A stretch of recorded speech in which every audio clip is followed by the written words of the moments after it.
Good afternoon and welcome back to the Budget Committee meeting for February 24th. We are continuing with where we started this morning, and so at this point I would like to turn the floor over to Councillor Lovelace.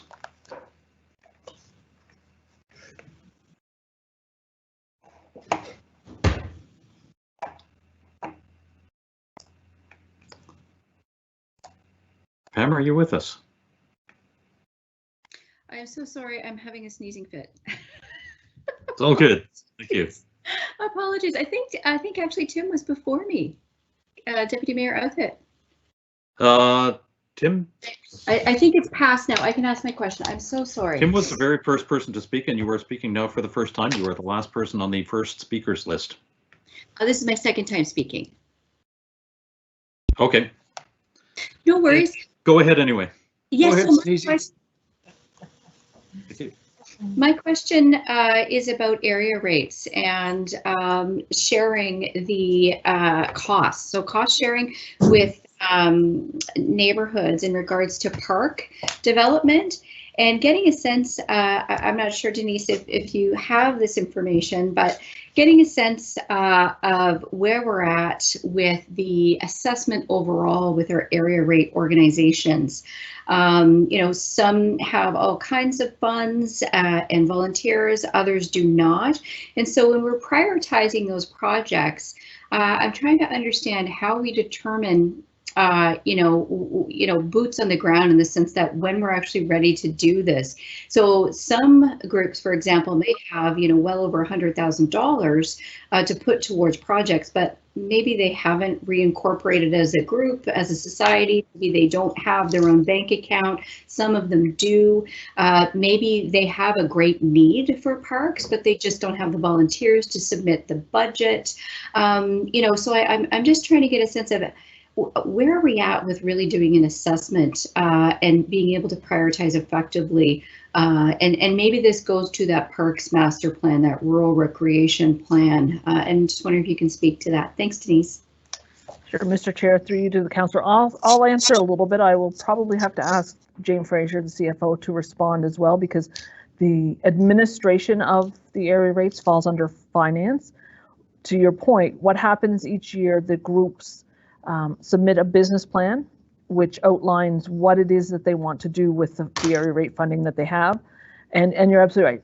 There is a whole variety. Some have significant funding and they come forward with a project that is very well scoped out and has a good amount of funding, which helps get it capacity in the budget. And then other groups have ideas, but they don't have either, like you say, the funding or the volunteers to help administer that. So what we do in parks is our staff work with those groups to get the projects when they are properly scoped into this capital budget, and you would have seen a couple of those in the parks plan. But in terms of the actual oversight and administration of the groups and helping kind of facilitate them through, I'm going to have to defer to Ms. Fraser to be able to give some of that detail.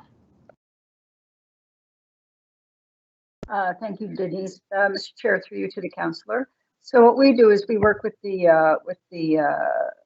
residents group, and we had amended the administrative order maybe 6 to 8 months ago to really streamline the process to make it much easier for the area rate groups on reporting and gathering information. So depending on what it is. So I know we are talking about capital today, but often they are doing operating programs as well, like community events or things. So we've made it much easier where we will flow the money to them in advance so they don't have to incur the cost and then seek reimbursement. On the capital side of things, it's very much as Denise said, it has to be managed within something that we're going to do, and with the knowledge and the engagement of the Denise's team. So once again, we would just help them with the paperwork and the vetting of the information as it comes through on the capital budget. It is, as you said, very much a volunteer-led organizations with that focus and the ability to come forward. So that's basically how it is. And so for those groups that are not under the area rates, for example, a school, parents association with the elementary school. They would go through a different process to determine, parks priority, because they're not taking funds from an area rate. They're actually contributing funds from various different grants, beg, borrow, and steal kind of thing, whatever they can get their hands on. Is that right? So I can take that one back. So the HRM has what's called a service exchange agreement with the Halifax Regional Centre for Education. That spells out the process by which the municipality would undertake playground replacements and kind of the prioritization and whatnot. So we replace playgrounds when they're ready to be replaced, and if there is a PTA group, a parents group that wants to put some money towards that, there's a process between Halifax Regional Centre for Education, because it's their school at which the playground is located, as well as the municipality, because we maintain those playgrounds, and it's about balancing out. Essentially, that process outlines that the municipality will replace playgrounds when they're ready at end of life. If a PTA wants to do a new playground that is not at a stage that needs to be replaced, then there's a separate process that they have to partner with Halifax Regional Centre for Education. That's not something that the municipality would do. So there is a process through that service exchange agreement for school playground replacements. But are those school playgrounds not are they not a municipal asset? They are, exactly. So the process really is to ensure that there's some equity across schools, so that the focus isn't on essentially, enhanced or larger or duplicate playgrounds in affluent areas, and not being able to get to the less affluent areas to have proper and safe playgrounds. So, and this HRCE, the Halifax Regional Centre for Education, wants to have some consistency in the playgrounds that are at all of their schools, so that they, from an education point of view, doesn't matter which school the children attend, they have a similar kind of play structure. Okay, and I can see that as a great model, and I think that model needs to be carried through all of our neighborhoods to make sure that we have equity in the neighborhoods as well. I know I'm over time, Mr. Chair. Thank you so much for your answers. I appreciate that. Okay, thank you very much, Councillor Smith. Thanks, Chair. Going back to my notes here. Oh, 1 sec, sorry. Yes, so just following up with some questions here. Looking at the form redevelopment. Now, I know that when we had this discussion previously, I can't recall the exact number, but I think it was around $50 to $60 million, depending on which way we looked at it. In the budget book, it has total estimated cost of $26 million. So I'm just wondering, has anything changed in terms of scope, or should we expect the other study to come back around other opportunities? And the other question would be, I know a pool was a comment, and I actually talked to Councillor Mason about this. It'd be interesting to see how we can look at creating that 50-meter pool situation on Peninsula, understanding that Centennial is still leaking and it's not going to stop leaking. So that's that there, and also on the Needham, the new Needham, I call it. If it was an ideal world, we'd have a new Needham now, but obviously a lot of reasons why we're looking at 2028 for hopefully completion, operational. So I'm just wondering, when it comes to the design phase, what's going to be our approach when we go to the community? How will we address the current pool issues that we're having at Needham while we go through this stage? It's a fair time away, and we know that we're continuing to invest money into keeping that pool functional. So understanding we have to look at our priorities, but knowing that we've got two assets that we're continuing to soak money in, no pun intended, as we go forward. And the last one I'll ask is, actually, no, those two are you, Denise, and then if I have time, I'll ask my other one. Thank you. Okay, so I actually had three. So in terms of Needham, absolutely. So Needham is, I would say, one of our next top priorities to get that replacement done. It was earlier in the budget cycle, but as I spoke earlier, the opportunity to get federal funding for Sheet Harbor and Beachville Lakeside Timberley, obviously the municipality needs to take advantage of those opportunities when they come forward. And as the CAO spoke in his opening remarks, just we also can't have multiple recreation facilities down for construction at any given time. So that's the main reason why Needham has shifted. The staff are starting to work on the scoping of that design so that we can be ready and have it ready to go when the funding arrives or we have the funding available. The forum, yeah, so as the CAO mentioned, the forum, we've deferred that out a year because we're doing that market sounding that council had asked about for potential partnerships. So the cost is still in that $70-80 million range, but because you're only seeing the 4-year budget in this book, some of those potential future numbers are kind of off this screen, but that market sounding and potential partnerships will really tell us what there may be to help offset that significant cost. So that is work, and the staff are working on that report now to bring that back to council. I'm going to say kind of late spring, early summer in that timeline, and that will help inform how we go forward with the forum in terms of what the final cost is. And yes, the pool. So Centennial is still, we have a leak. We are getting it back up and running shortly, with where we're going to have to manage the leak, and then with Jerry's team is going to come up with a plan for like when it does the normal summer shutdown for maintenance to try and address that pool leak then. In terms of a replacement 50-meter pool in the long-term aquatic strategy that council passed, there is direction for staff to start to explore partnerships. We've been starting to have some conversation with some of the potential partners who might be also looking at a replacement pool, namely the universities, that kind of thing.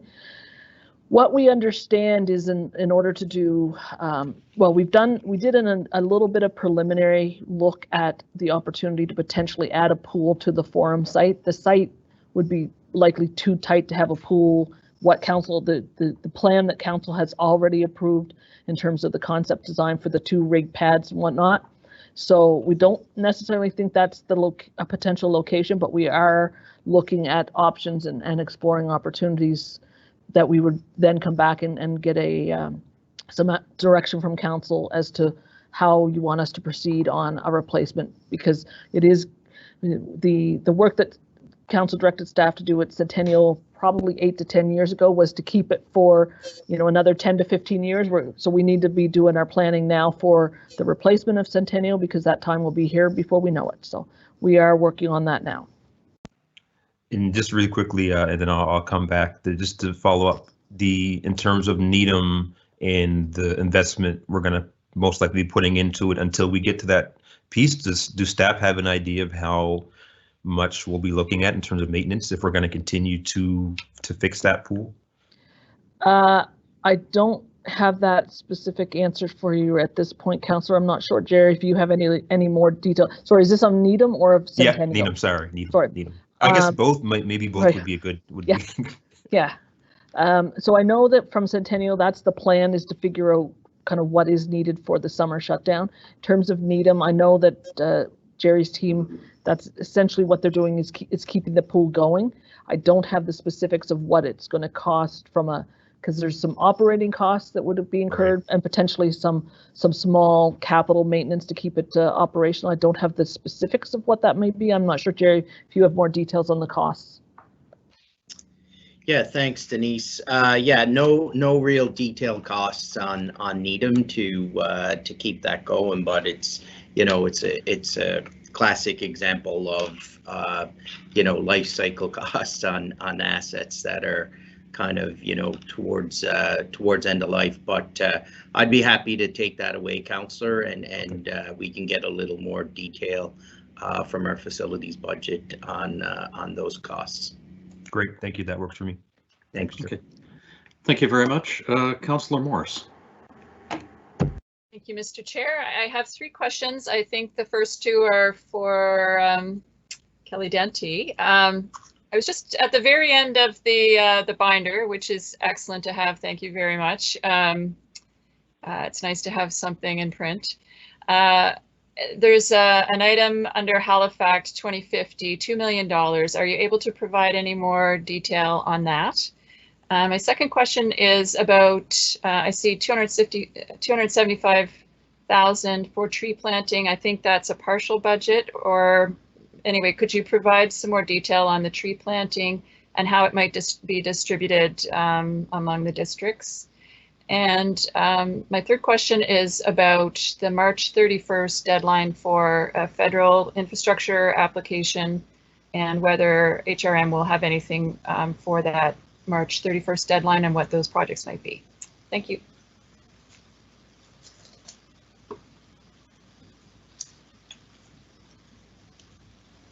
Go ahead, Kelly. Thanks, Mr. Chair. Relative to the Halifax, so that is kind of it's a large account for various initiatives as they come forward. So right now we're expecting the bulk of that to look to fund the EV strategy, right? So the electrical vehicle strategy will be coming forward in the next month or two, and part of that will be, obviously how we roll that strategy out into the community and with our infrastructure. So that's essentially it. The tree planting is a little bit of money from that budget also to balance off the gap that was over in Transportation Public Works budget, where they were coming up short relative to their tree planting goals under the Urban Forest Master Plan. So that's where it comes in here. But the idea is it's a catch-all for various environmental energy projects that we're going to have coming out of 2050. So as we're still evolving those projects, we'll get more detail in this. I mean, I would like to see this a bit more granular, but right now we know the bulk of it's going to be EV. And as these projects continue to roll out, you'll see some more detail on that. I'm not 100% sure relative to which March 31st deadline, and I see Jane has popped up, so she might be able to help with that. Thank you. Thank you, Kelly. Mr. Chair, through to the councillor. So we did submit a number of applications to Regional Council back in July of 2018 to the federal government for the phase 2 project of PSIP, so the RCIP extension. So and in that there were 27 projects for public transportation in the $300 million range, 24 under green infrastructure for $300 million, and then 4 as well under there. So there was a whole list of projects that was approved by Regional Council to be submitted. So essentially, it was all the projects that we felt would be eligible for that. So through that, there have been some projects that have been approved, but not very many, and we can certainly advance the list for that.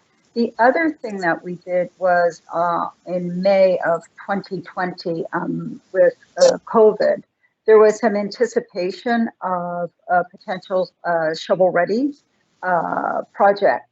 program similar to stimulus back in 2008 being announced. So once again, we went to Regional Council with a report listing all the shovel-ready projects to receive endorsement from Regional Council. That program never materialized, so there hasn't been anything that's been advanced there. And then we also have the gas tax program as well, which is the money just comes in and we allocate it based on eligibility. So I can send the link to those reports to Council so that you'll have those for your information. Thank you. Thanks very much. Okay, thank you very much. Councillor Austin. Thank you, Mr. Chair. And I wanted to ask about the in the binders downtown Dartmouth infrastructure renewal, aka Sawmill River. Happy that it's I mean, it's not going to be this year, but happy that it's in there within the 4-year window. And for my new colleagues who haven't had a chance to hear me bang on about this one before, this would be 1971 Dartmouth. The Hurricane Beth roars through. They bury the pipe, the river into a pipe, and basically it's under streets forgotten. That pipe is at the end of its life. It's failing, and so it needs to be replaced. And in the course of that work, they identified that we can actually daylight the river and bring it back up to the surface. As staff have looked at this, we finished phase 1. The second phase includes much more. It's beyond just the environmental. It's about encouraging redevelopment in Dartmouth Cove, which is derelict industrial land. identified in the center plan as a good spot for new development, so a bridge into there. It's about connecting the trail networks so that you could go by bike or by foot. It would be a long walk all the way from Kathy Deagle Gammon's district out to Dave Hensby's via one connected trail network.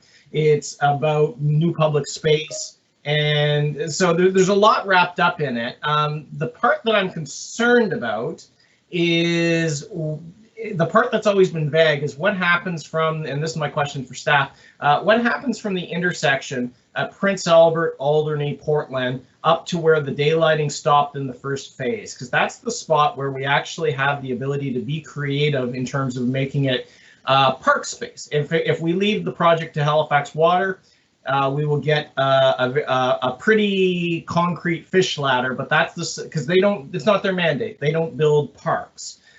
So if we want to do something different there in terms of having an actual experience where people can get close to the river rather than being fenced off from it, that is the opportunity. And so I'm wondering, my question for staff is, does that work? The lower half of the Canal Greenway, where are we at with that? Is that part of this budget or not? Because that's the piece that always seems to be the most vague.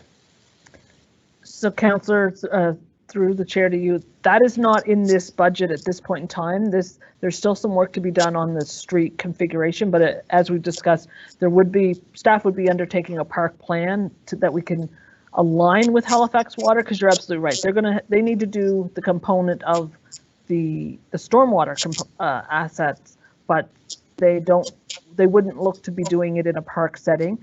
That would be the work that our team would undertake. We're figuring out how to align that with the work on the road components and the stormwater components now. Yeah, but if it's not built into the budget, I mean, Halifax Water can't wait forever, right? Like, so if we don't have money set aside, because if we're going to do a naturalized side to that park, I mean, that's going to require a dollar commitment from us. We don't have that estimate at this point in time. That's why it hasn't been factored in. But as the CFO is indicating, and as the CAO indicated, this after this year, this is the year the budget line items that are refined. We'll be continuing to refine the future out years over the next number of years that we bring the next pieces of the budget forward. Okay, so where are we? Actually, it's probably more of an operational question for you, but I'll ask it anyway. Do we have this identified for park planning in terms of like actually having that resource committed to do that work with Halifax Water? I'm just worried that we're going to get to the same point we were with the first phase, where it's, oh, well, it's now too late to do any planning and we've got money to spend and it has to be spent now. Right. No, so as council or the committee knows, we bring forward in each of our business plans 3 or 4 park plans that we are doing each year. So this one has been on our books in terms of when we would do it, whether it's in 21 or 22, but that is absolutely on our radar to ensure that we don't miss the opportunity to get that design done in time for the construction.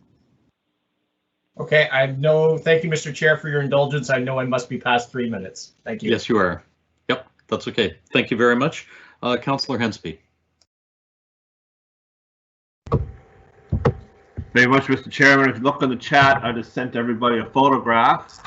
And that photograph is the Blueberry Run Trail between Causeway Road and Rudders Court and Seaforth. It's about a 500-meter section. It's underwater. The picture was taken on February the 6th, just a couple weeks ago. This is the missing link of the Great Trail from Musquodoboit Harbor, Myers Grant through to Dartmouth. This is the last missing section that we need to have some funding for. I know that the Marine Riders ATV Club has been working on the studies, they've done the survey and stuff. I just need to get the I guess you could say the tender work together for the actual work. But I'm seeing that under our budget book E4, there's emergency capital, $100,000 various. Would that qualify for one of those projects for possible funding? Because we talked about funding now available for those multi-use trails that include motorized use, and this is one of those trails. And I want to make sure that we have an ability to hopefully address this particular missing link of the Great Trail on the Eastern Shore.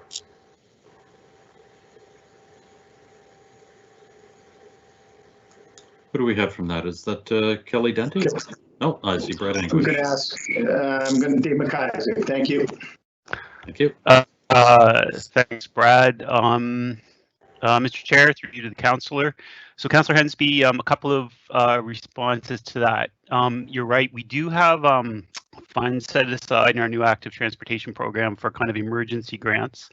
Those are more for sort of climate or like sort of annual sort of washouts or those sorts of sudden events that happen that have been happening, we find on the facilities every year. So that's really the aim toward that. Regarding Blueberry Run, staff have met with the Marine Riders and have been talking with the Provincial Department of Lands and Forestry and working with that group on getting a plan together and an approach to rehabilitating that facility and bringing it up to more accessible standards. And you know, a segment of that is the segment that sort of causeway that is deteriorating. So that's where that project stands right now.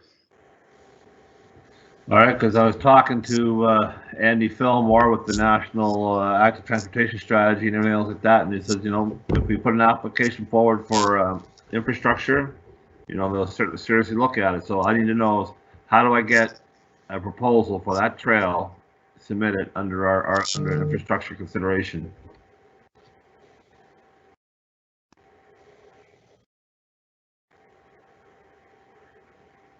So, Councillor, through to the chair to the councillor. So that would be part of the overall plan that we would develop with the community group for that facility. Right now, they're still in the early stages, and I think it would be at a later stage that we would really have a clear understanding of the scope of the project, the money required. And because the facility, you know, is on provincial land and is, you know, operated by a community group, I'm not sure that the municipality would be the lead on putting in an application for that, but that would be something that we work through with the community group and with the provincial government as part of the, you know, how we will make that facility accessible and open for everybody, and like you say, continue to develop that long linear corridor. Okay. I have some other questions. I'll come back. I think my 3 minutes are up.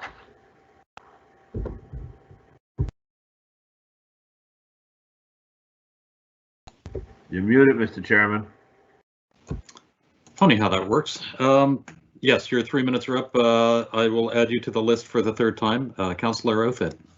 Thank you, Chair. And I wanted to add some support to Becky and Patty's comments about the traffic calming. I'm quite disappointed, and I could actually get quite annoyed over the last, and I won't, but over the lack of traffic calming in many suburban districts and other districts under this year's plan. But anyway, I think what's going to happen is, I know, Brad, you're a fixer, and I know you want to try and fix this, and I will support that. I was a little bit initially worried that we'd be going in by district in our wish list. I didn't want to turn this into a political process, but clearly using stats and density and whatnot just don't seem to be working right now. We've got too many on the list, and we've got whole areas not of young families and significant issues that aren't even being touched. So we have a problem. And the other frustrating thing is that we have new communities still being built that are going to require this street calming within a few years. And I hope that the Red Book and the changes will be in place before we start building in Port Wallace. It's too late for West Bedford. We're going to have to live with the mistakes, and we're going to have to pay to fix them at some point. But hopefully we'll be in a position to do this right when it comes to Port Wallace and other master planned or comprehensive zones. I wanted to ask a couple of questions. Oh, and one other comment just before my questions is, as far as going back to surveying and voting on street calming, I fought hard to have that taken away when Bruce was with us, Bruce Swanica. I don't think nobody wants speed bumps in front of their house, but they all want them somewhere in their community to slow things down. And ask people to vote on whether they want us to deal with illegal activity, and speeding is illegal, I think is wrong. And I hope we will not go back to asking people to vote on whether we want to deal with the illegal speeding on their street or not by doing street calming.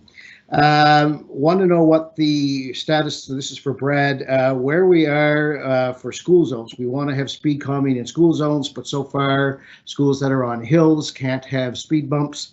And I don't want to have a double standard where speeding is okay in this around this school because you're on a hill. It's not acceptable in this area because you're on a flat. And we were able to put speed bumps in. So what is the plan do for speed calming around schools that are on hills?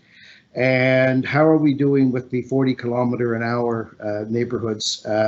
I know it's the objective of staff and council to change the default to 40 kilometers an hour in residential areas, but we are still in a situation where we have to apply neighborhood by neighborhood. So where are we when it comes to street calming and speed calming? There are things we can do besides speed bumps, and one of them is reducing speed limits. And I'm wondering where we are in the list being presented to the province to try and calm some of our neighborhoods. So I think Brad could probably start with those, or maybe Tasso, Chair. Thank you.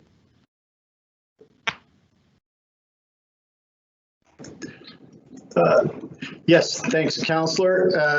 In terms of 40-kilometer-an-hour zones, 7 were implemented this year. We have another 6 proposed for next year. Now, of course, as I've said before, this is not the way we want to develop the city. We have asked for a default 40-kilometer-an-hour speed limit. We want that citywide. We think the province is listening, and we remain hopeful we'll get this, but at the end of the day, we're not. We're building our plans as though we have to keep going neighborhood by neighborhood because we know this is well received, and we know that lowering the speeds is a big piece of the puzzle. So of combining with traffic calming to get the speeds lowered in our residential neighborhoods and, quite frankly, in our school zones. So again, we did submit that as part of our Traffic Safety Act review. So we continue to press on that hard because it's a ridiculous expense. The signs are thousands. It takes a lot of our staff time away from other things with quite frankly, higher returns, but we do know it's important. So that's, I suppose, the good news, bad news there. In terms of the school package, certainly just for the benefit of councillors who vertical deflections on slopes are a problem. If you just think of the angle of attack from a vehicle, it changes when all of a sudden the speed hump is on a slope. So can cause to elevate the vehicle in the air, including our own emergency vehicles. So this is vertical deflections on slopes are not on for the most part. That said, we're tracking those. We know beyond a shadow of a doubt, schools are a priority for council. Like I said just moments ago, 10 more schools to be prioritized. And in fact, before the list is done, there may be even more schools added to that list if we can. We'll keep going with the budget we have. So last year we had a little bit left over. So we're just maximizing everything we got.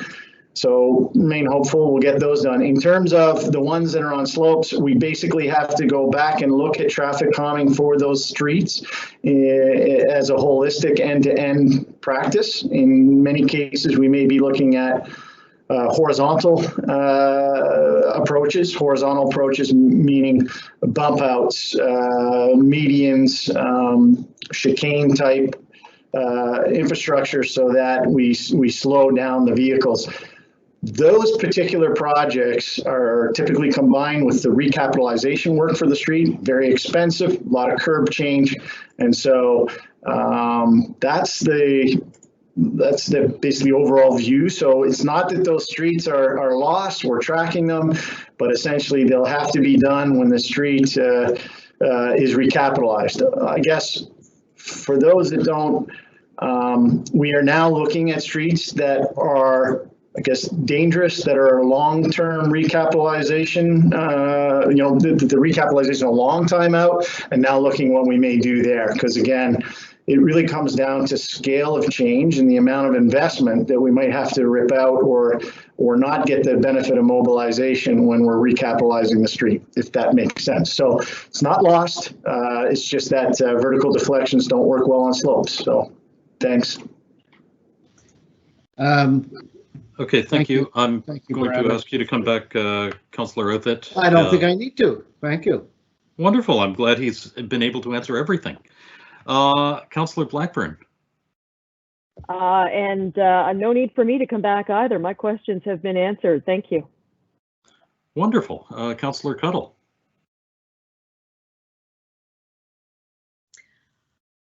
Oh my goodness, maybe it's because I'm new. I've got so many questions.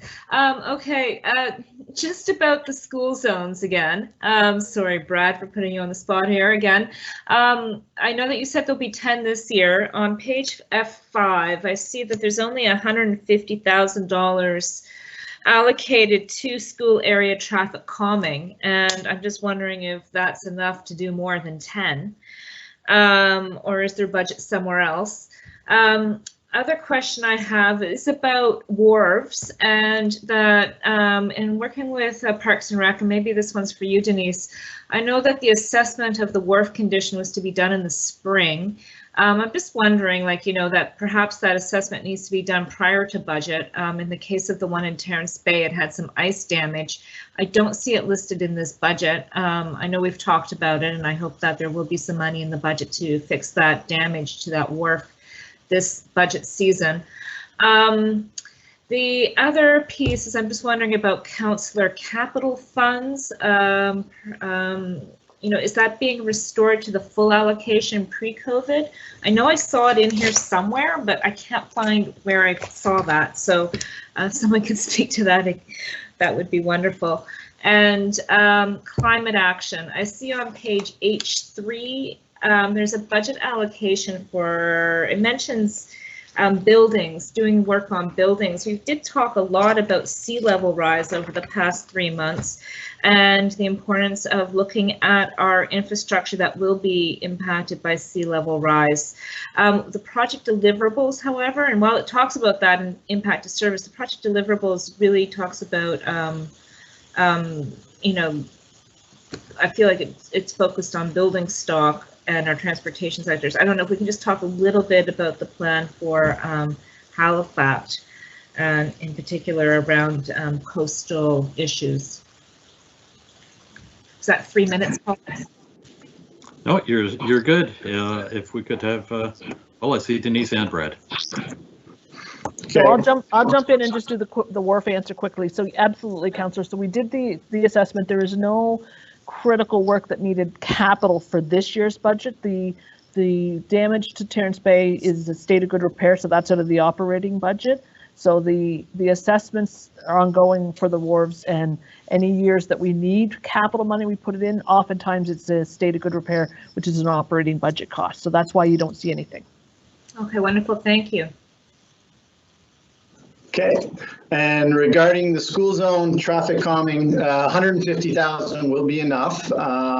Essentially, it's a fairly simple solution. It's one hump before and after the school zone, so it can be done fairly rapidly, and it doesn't always work out as 2 humps depending on the configuration of the street, but most of the time it's as simple as that. And yes, from our experience this year, 150,000 was enough. Thank you. Thank you. Mr. Chair, for you to the councillor on district capital, they have been reinstated up to the $1.5 million.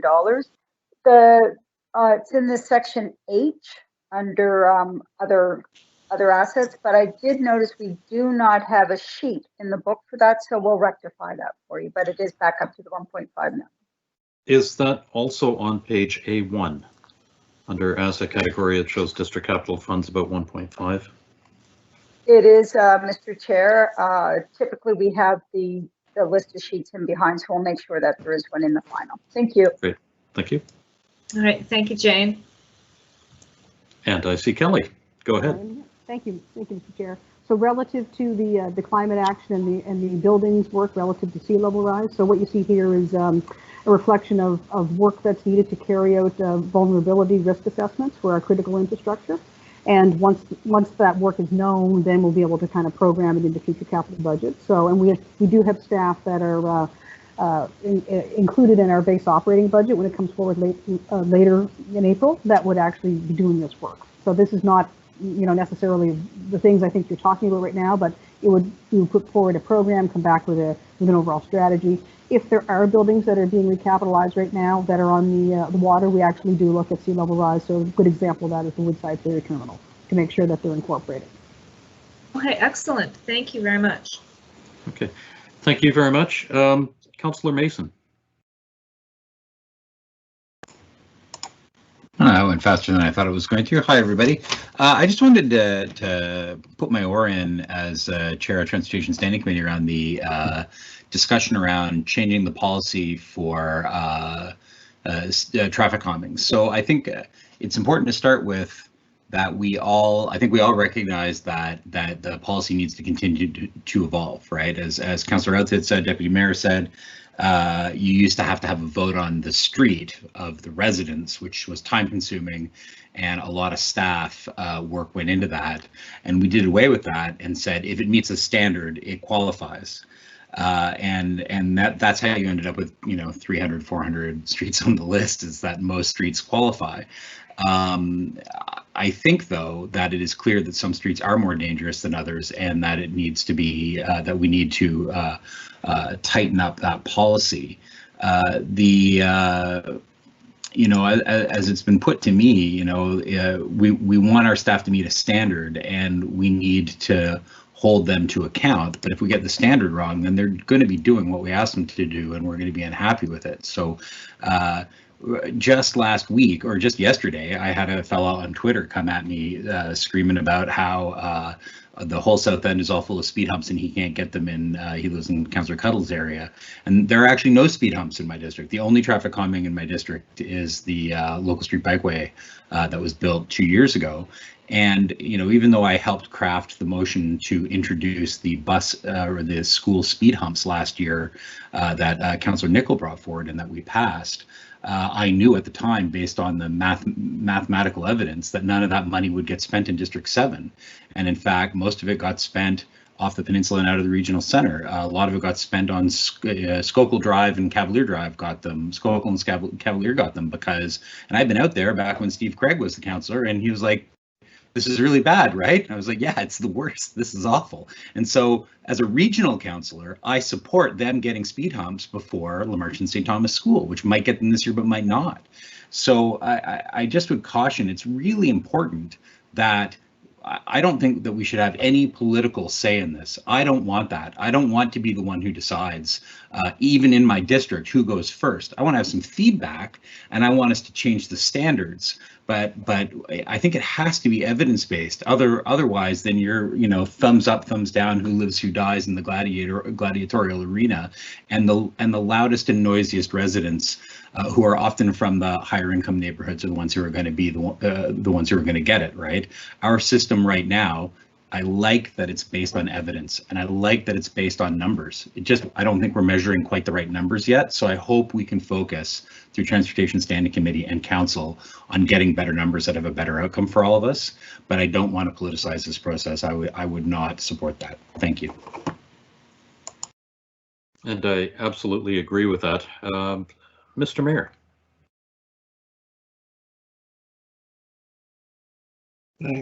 Thank you, Paul. I just want to talk a little bit, and I won't take more than 3 minutes. So, am I still going? What happened here? You're good, and we can see you. And I want to go to source of funds. Jane, I need you on this one probably. And if you look at the source of funds for 21-22, capital from operating is $50 million. That's baked into our fiscal framework, the 1.9. Yes, it is, Mr. Mayor. And I see other government programs, there's only at 6.2 million for this year. What is that? Do we have that? Is that dedicated? Is that a guess for this year? Is that what do we think that is? Those would be the dedicated funds, and we can get a list of. We have it all broken out by cost sharing. So last year we got the doubling of the gas tax, which was 2 years ago, whenever it was, which was $26 million for us, and that went into a lot of that went into roads and work like that, right? Correct. We put the gas tax money in a reserve, so it would be showing as a reserve withdrawal. Right, and so that's a big deal for us, the gas tax. When that gets doubled, that's like free money, which is really important to us. That, by the way, is one of the focuses of FCM and the big city mayors. We met last week with the Prime Minister and with Deputy Prime Minister, with Intergovernmental Minister Dominic LeBlanc, and it's our favored way of getting money. So if we were able to get an extra bit of money on the gas tax, what would we do with that? The same thing, we put that into a reserve again and figure out what to do with it? What we would do, Mr. Mayor, is we would look at the projects that we have underway, see which ones are eligible, and then see if it makes more sense to replace gas tax funding for maybe debt or capital from operating. So we would just look to see how to rebalance the portfolio and to reallocate the funding. Thank you. Other cost sharing, $4.5 million. Is that like, would that be a local area, local funds? What would be the other cost sharing? I believe it is LICs, and it may also be, I may be wrong on this one, about the provincial cost sharing on local roads. Okay. Could somebody make a note and just let me know what makes up that 4.5 million? Absolutely, I'll be able to put it in the chat for you. Thank you. And when I look at other governmental funding, we're looking at 6.2 million this year. It's been much higher than that before. Some of it is Build Canada, economic stimulus and things like that. Next year, we're looking at 10 times as much. We're planning on 10 times as much. That would be public transit funding and green funding. That would be the phase 2 of the federal infrastructure that we plan to have. And also, have we factored in provincial cost sharing on that? Yes, we would include both orders of government cost sharing and everything. But it would be a guesstimate at this point, though, right? We don't know exactly what the feds are going to do. And correct. These would be projects that we have on the book where we've asked for cost sharing, so we would have an understanding of what the potential cost sharing is. It may or may not be committed as of yet. So next year, if the funding is not committed, we would have to reallocate the budget again. just so people know, we're looking at 175 million this year. We're looking at 265 million next year, a good chunk of which we anticipate coming from the strategic initiatives debt and other governmental programs. So a lot rides on those, right? And but on the other hand, maybe we'll do even better than we expect with the federal government. There's always an option, but 265, 226. You know, we're investing a lot in capital projects, some of which is obviously maintaining the work that we have, but these strategic initiatives and funding those appropriately, I think, will go a long way to determining the success we have as we continue to grow as an economy. And I think people have to understand that we are going to continue to grow. Our population is going to continue to grow. Our GDP is going to continue to grow. And as part of that, so are the demands on the municipality, and we have to be prepared for them, particularly on transit and the Halifax funding. So thank you very much. That was my short snappers, my reach for the top days. Thank you very much, Jane. Thank you very much. Councillor Kent for the third time. Thank you, Mr. Chair. I'll be very quick. Hopefully I can get some of these answers within my time allotted. So Brad, I have a question to you around the Miller composting purchase. I understand that it's a contract. I understand that it, you know, I don't need the details of that. I'm just kind of wondering, and I know you haven't brought your operating plan budget forward yet. I just want to connect the dots. Like, is this a purchase that we are making and then we will then facilitate operating? What's the basic plan there? The Shearwater Connector Road for Kelly Denty, I really appreciate still seeing that on, at least within the budget envelope, to say that it's still being considered and is not lost its traction. If you could tell me a little bit about what that funding would be for, so that I have a sense of what's coming forward. The third thing is around the administrative order, section number 4, and this would be for CAO. I guess I want to make sure that what's being presented here, because I don't have, I guess what I see in black is probably what was in place before, and these, what's identified as yellow is what you're adding on. So that's, I'm seeing, and I see the repeal. My biggest question, so I understand what's here, is that there's nothing here that's going to prevent the ability for some of these types of changes like traffic calming that are not specifically being identified, but might be changed a little bit with councillors' engagement on streets that are higher priority than what's on the list. Is anything here restricting that? Or let's say one of a project's elements, a capital investment element, might not be an option for, let's say, the Eastern Passage Common, for instance, or a trail in Portland Hills. If that didn't go, could there be something that's replaced on that and still be okay according to this administrative order? I just want to understand that we're not binding ourselves too tightly. Thank you.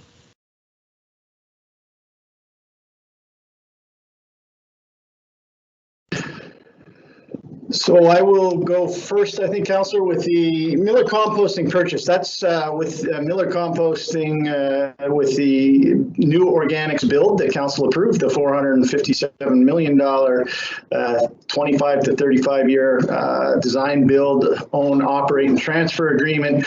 Miller composting's contract will come to an end. That contract requires a buyout. The money is there for the buyout. That's what the purchase is. In terms of, I didn't quite follow your traffic calming question. I don't think it was a traffic calming. It seemed to be more about shifting money. Okay. Yeah, it's more an administrative order that I don't want it signed and then get in the way of any changes that might come along.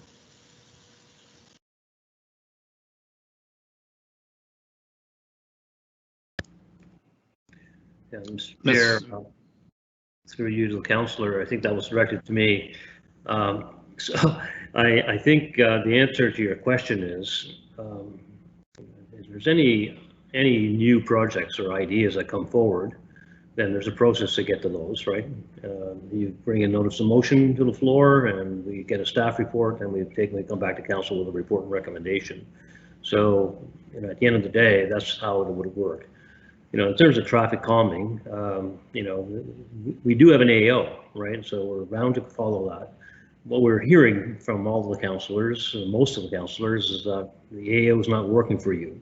So, you know, we want to have those conversations. So what's important for you, and how does it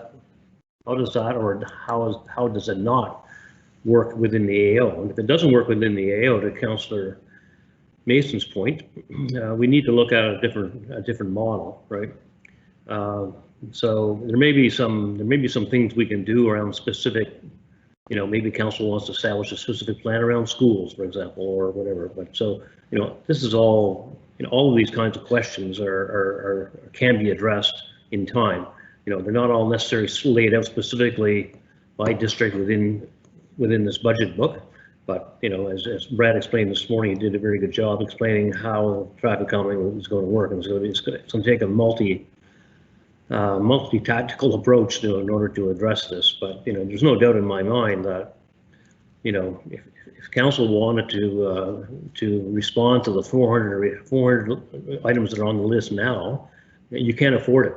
You can't afford to do it in a time frame that actually makes some sense, right? Or would actually provide some relief to somebody. So we really need to take a hard look at this, and that's what Brad and his team are doing. And we'll work through the Transportation Standing Committee on that. And, you know, all the feedback we're getting from all of you is very helpful, because at the end of the day, we need to get that feedback to understand what the needs are and what the expectations are.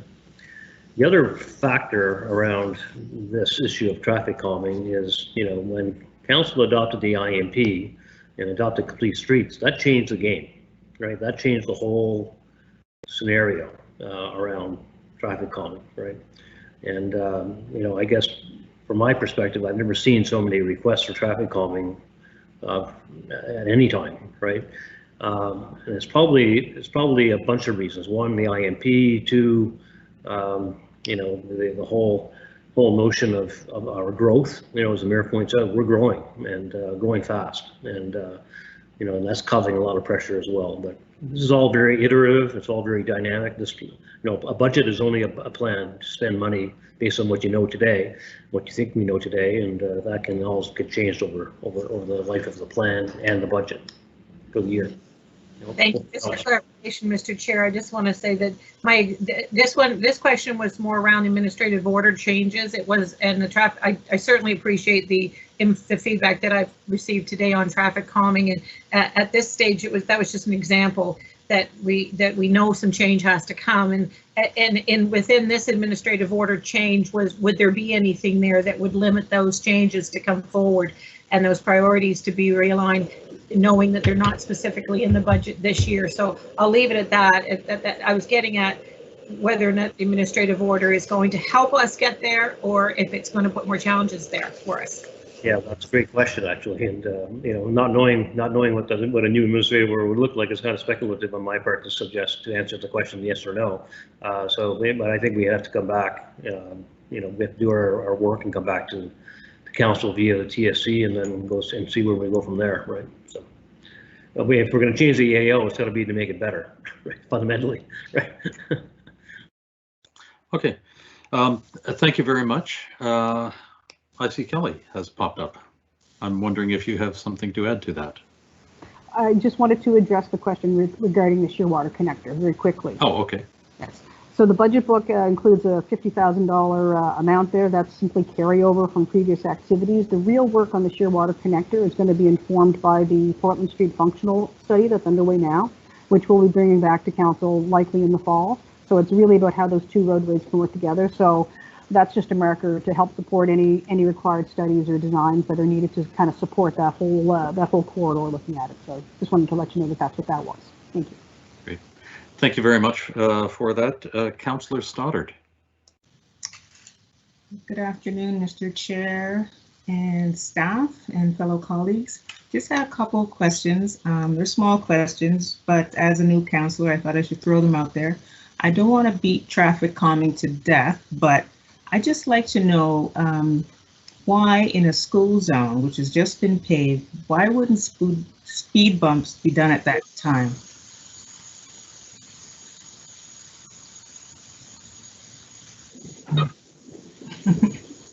Yeah, Councillor, maybe we can speak offline. You'll have to give me the street, and there's probably good reason for that. So let's just, if you can send me along the street, we'll get you an answer. Thank you. Thank you. I have one other question. It's an issue of snow removal. I noticed that I noticed that when snow is being removed from sidewalks, sometimes there's a lot of damage that's done to the medium where the trees are and residents' front lawn. And then in the spring, we spend money to replace the damaged lawn. I'm just wondering, it just seems to be a vicious circle. We're spending money to remove it and then replace it. Do we have any vehicles or another process to maybe discontinue the wheel going around in this situation?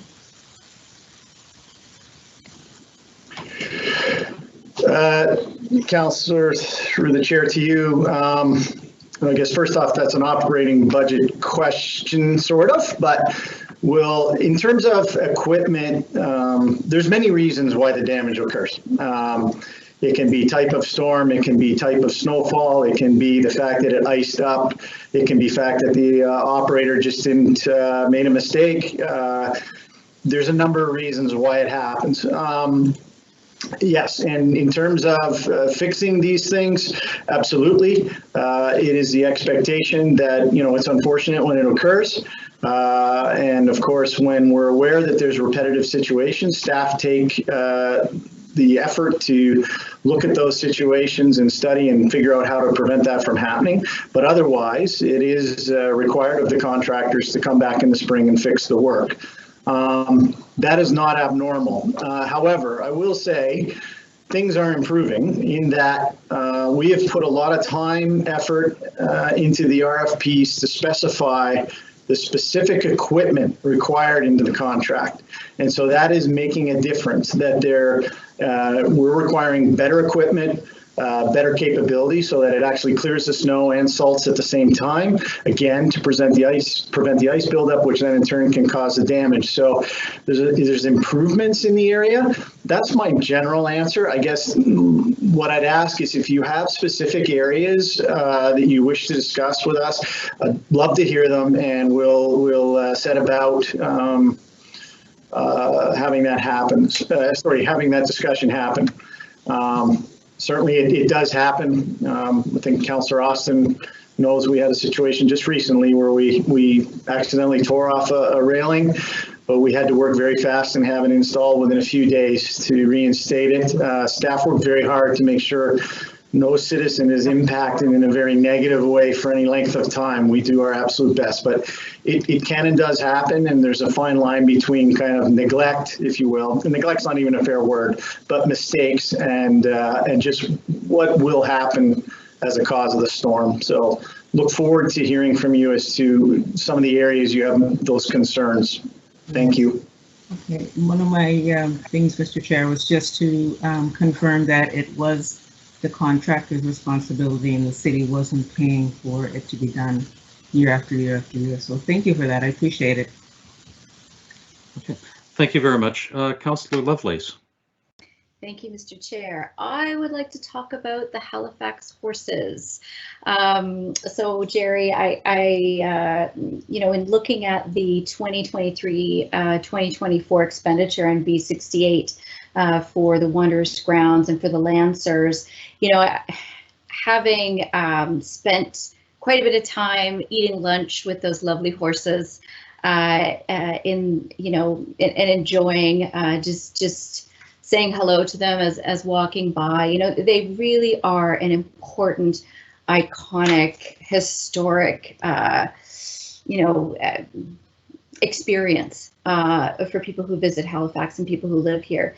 So I'm just a little concerned because in looking at the proposal that they had issued to Halifax, I'm wondering what this $200,000 is for, knowing that they were looking for a capital investment. They're really good at fundraising, and expanding that stable is extremely important to be able to increase the programming to the community. Their accessible ramp that they've set up for children, youth, adults in wheelchairs to be able to get onto the horse.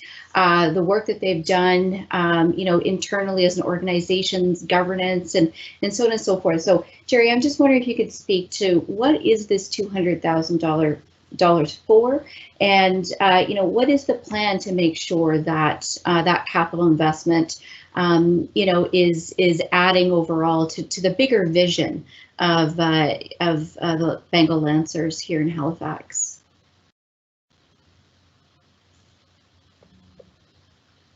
Oh, Denise. Okay. I'm gonna. I was just getting my camera on there, Councillor, but I'll turn it over to Denise. But that is, that 200,000 is for state of good repair of the facility and to meet programming needs. So Denise can probably answer your question a little bit better with respect to the programming. Okay, thank you. Sure. So I guess just for context, the municipality owns that building and the Lancers lease it from the municipality. So that's why there's funding in this budget to do state of good repairs of the facility, because as the owner of the building, the municipality is responsible for capital maintenance of that facility. In terms of the proposal, the Lancers have submitted a proposal.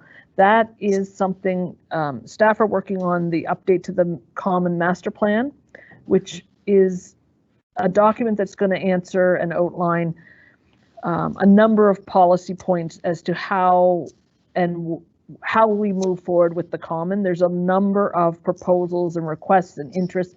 As you can imagine, there's lots of interest, much like the capital budget. There's more interest on things to happen on the Common than there is space to accommodate them.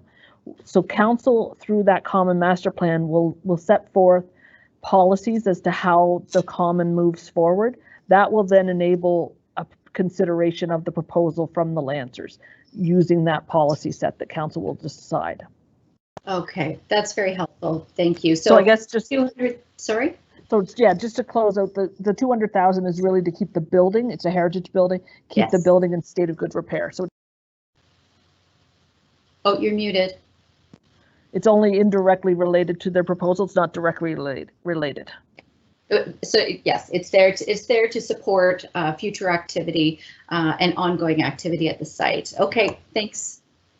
Thank you very much. Councillor Austin. Mr. Chair.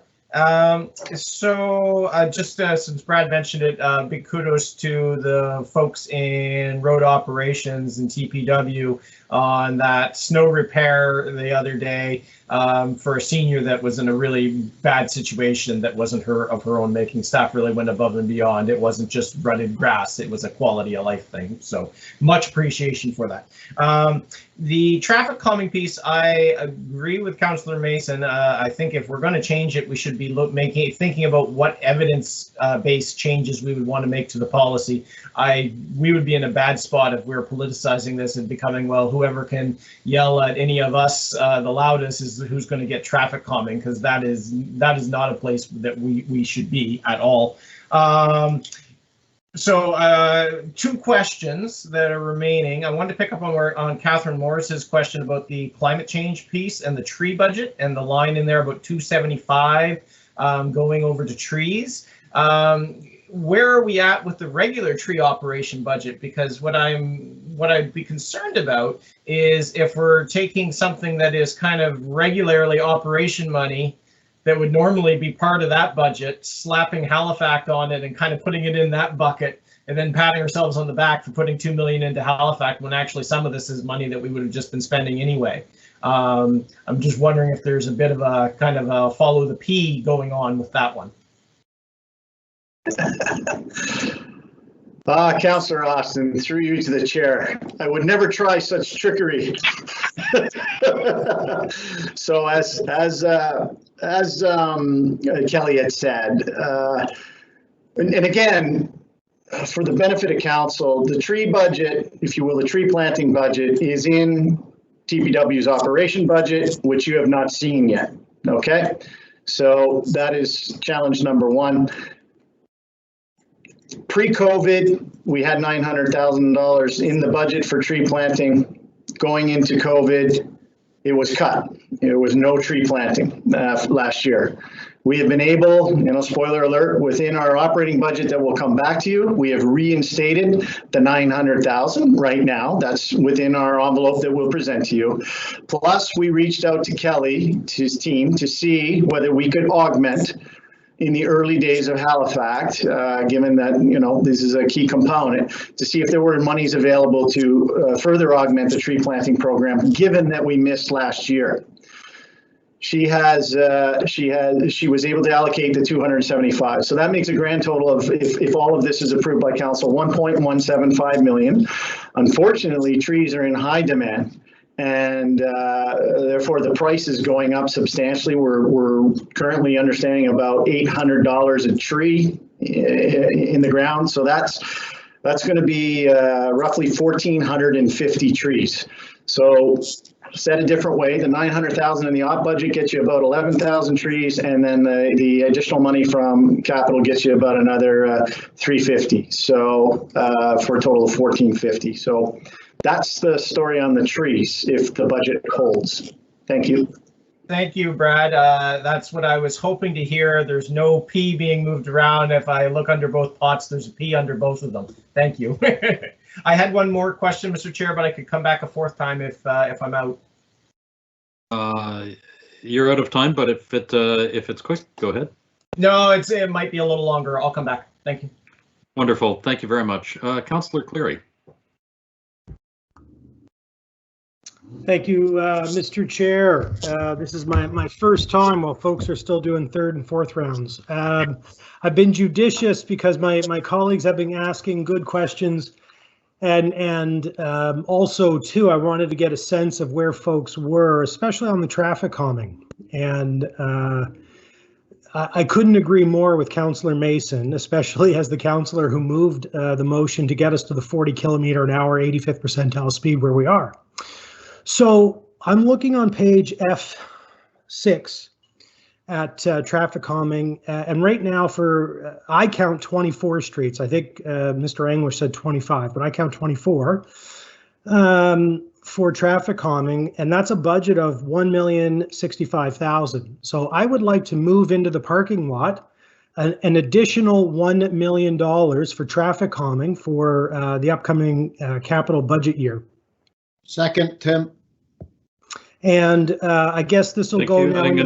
I'm going to reset your time, so go ahead, Sean. Okay, thank you, sir. I don't need the extra time. I just wanted to say what I would like when this comes back for the budget adjustment list is for staff to give us the straight goods. Like, if we add given where we are and these streets have already been identified, can we fit another $1 million in? Can those streets be done this year? Would that knock down the priority list? Because we have that 300 or 400 street list. And so can we just simply, for another $1 million, add another 24 streets and get 48 or 50 streets done this year? So that's what I'm looking for, because I think based on the discussions we're having and based on where we want to go, I do not want councillors at all involved in picking streets. And I think if you look at that top 25, 50, 100 streets, there are streets from all over HRM in there.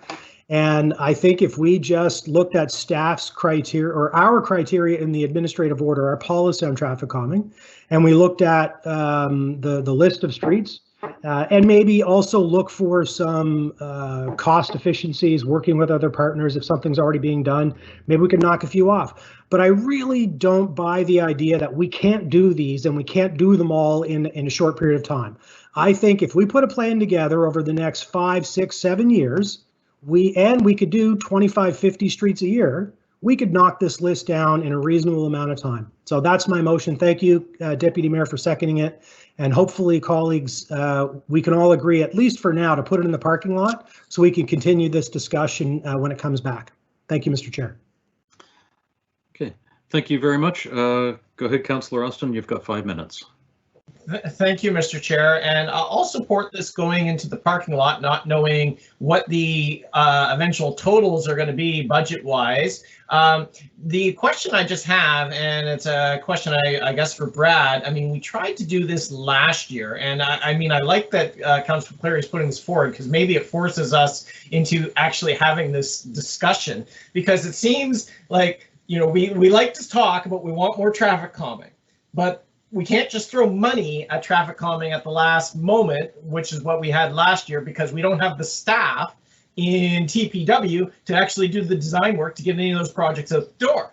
So my question is for Brad is, you know, if we gave you extra money, could you actually spend it? And if you can't, what actually do you need from council to actually take a look at how to scale this program up to get at what Councillor Cleary is suggesting?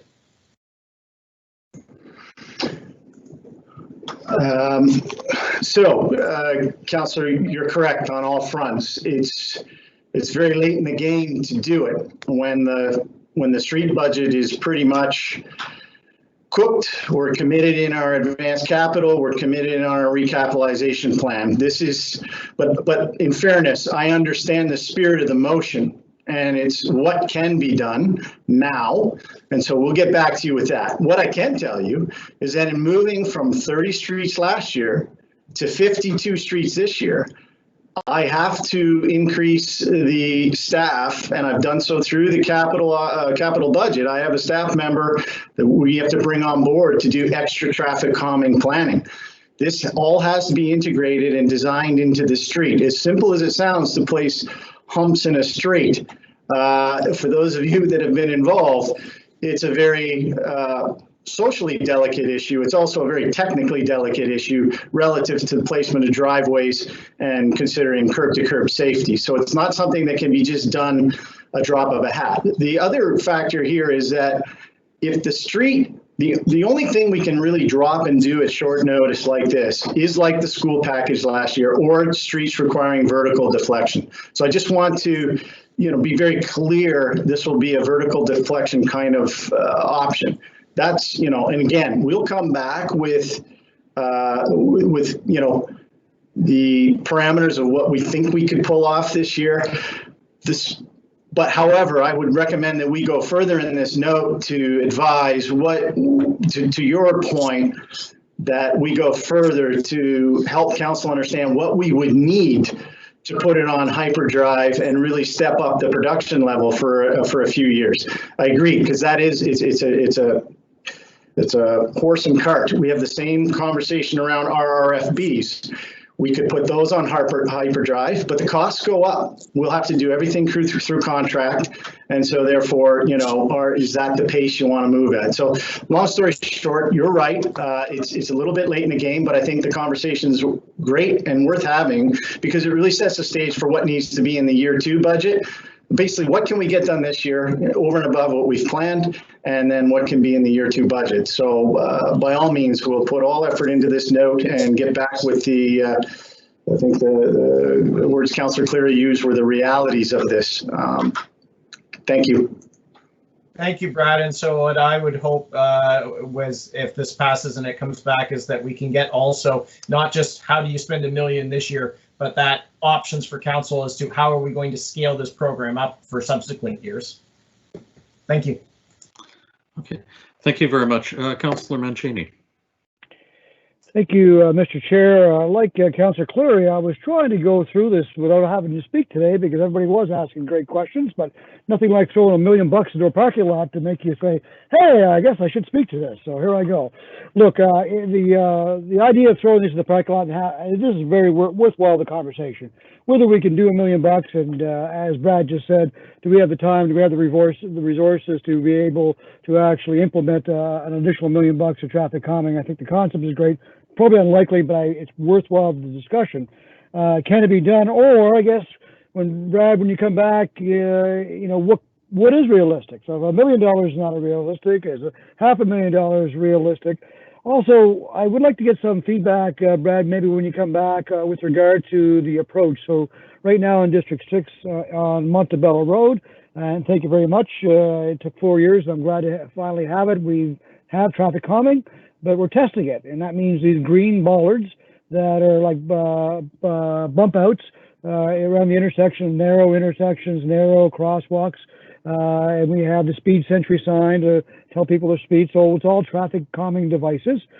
And I'd like to understand the rationale of the testing of those devices versus just going in and creating the bump outs right away. And you don't have to answer that now, Brad, but when we come back, I'd like to have the rationale behind that green bollards. We've had some challenges. The other piece is communication. So I remember Councillor Nickel, when they put in the traffic calming in her area, the communication wasn't that great. It had to come from her, and she was able to do it. Same thing for me. So when we install or considering traffic calming on a particular street, I like to see a strategy around how we communicate that so we can help residents understand what we're trying to accomplish. Because everybody has their opinion on traffic calming and those green bollards in Montebello. Again, I'm happy they're there, but there are some issues around that. So thanks very much. And every time I hear $1 million, I'll pipe in. Cheers. Thank you very much. Councillor Mason. There you go. Yeah, pretty much, you know, I'm going to support this because as Councillor Ross and Councillor Mancini said, this is as much about finding out what the art of the possible might be. What can we do this year, if anything, but also to understand what the implications are and how long it would take to ramp up. Maybe we direct them to prepare it for the following year. So I think that this is a good exercise for us to demonstrate to all of council what the real costs are of doing this, and maybe it'll take a longer lead time to get to where we want to be. You know, certainly, you know, and I've said in the past, and I'll say it again, this is one of the few things that I would raise taxes a little bit more for. There you go, Jim. You can go thumbs down on that one. He was thumbs upping a minute ago. Oh, actually, he a little bit of this because it's something that the public is demanding, and we need to actually show them that we can move it forward. And it's completely outside of what we've ever done before. This kind of traffic calming didn't happen in this way even like 4 or 5 years ago. So I will support this for the parking lot and the briefing note. Thank you. Okay. Thank you. I don't see any further speakers to this. Go ahead, Councillor Lovelace. Thank you, colleagues. Thank you, Mr. Chair. I am going to support this as well. I think it's extremely important for us to figure this one out. You know, traffic calming is the biggest issue that we're hearing about. And so while we may not have the solution at our fingertips right now, I think finding a way to figure it out with this added budget is going to help us. But at the same time, I really think we need to be careful about the expectations. You know, the list that we currently have, I don't think is adequate in that the 2021-22 traffic calming, you know, infrastructure installments may not be the right thing. So, you know, I think we have to take a different look at how we assess it. While I agree, you know, we shouldn't be voting on these things. Speeding is illegal, and that has to be the approach. But it's the enforcement that stops people from speeding, you know, because people are still speeding with speed humps. So they're flying through them and having a great time doing it. So while I will support this, I do think that we need to try harder and find a better solution. Thank you. Thank you very much. Councillor Hensby. Thank you much, Mr. Chairman. If you notice a little photograph sent into the chat line about temporary speed humps and bumps, they only cost, you know, marginally. You can put them there 3 of the 4 seasons and lift them up for the winter. You know, if we wanted to be creative and try and do some experimental locations with these devices, why not? It does not have to be permanent infrastructure, but if we can do some traffic calming for 3 of the 4 seasons, why not do it? Okay, and I assume that sounds like the end of it. Thank you very much, Councillor Hensby. Perhaps the staff, you know, they can, you know, at least think about it. All right. Okay, thank you, Councillor Daigle-Gammon.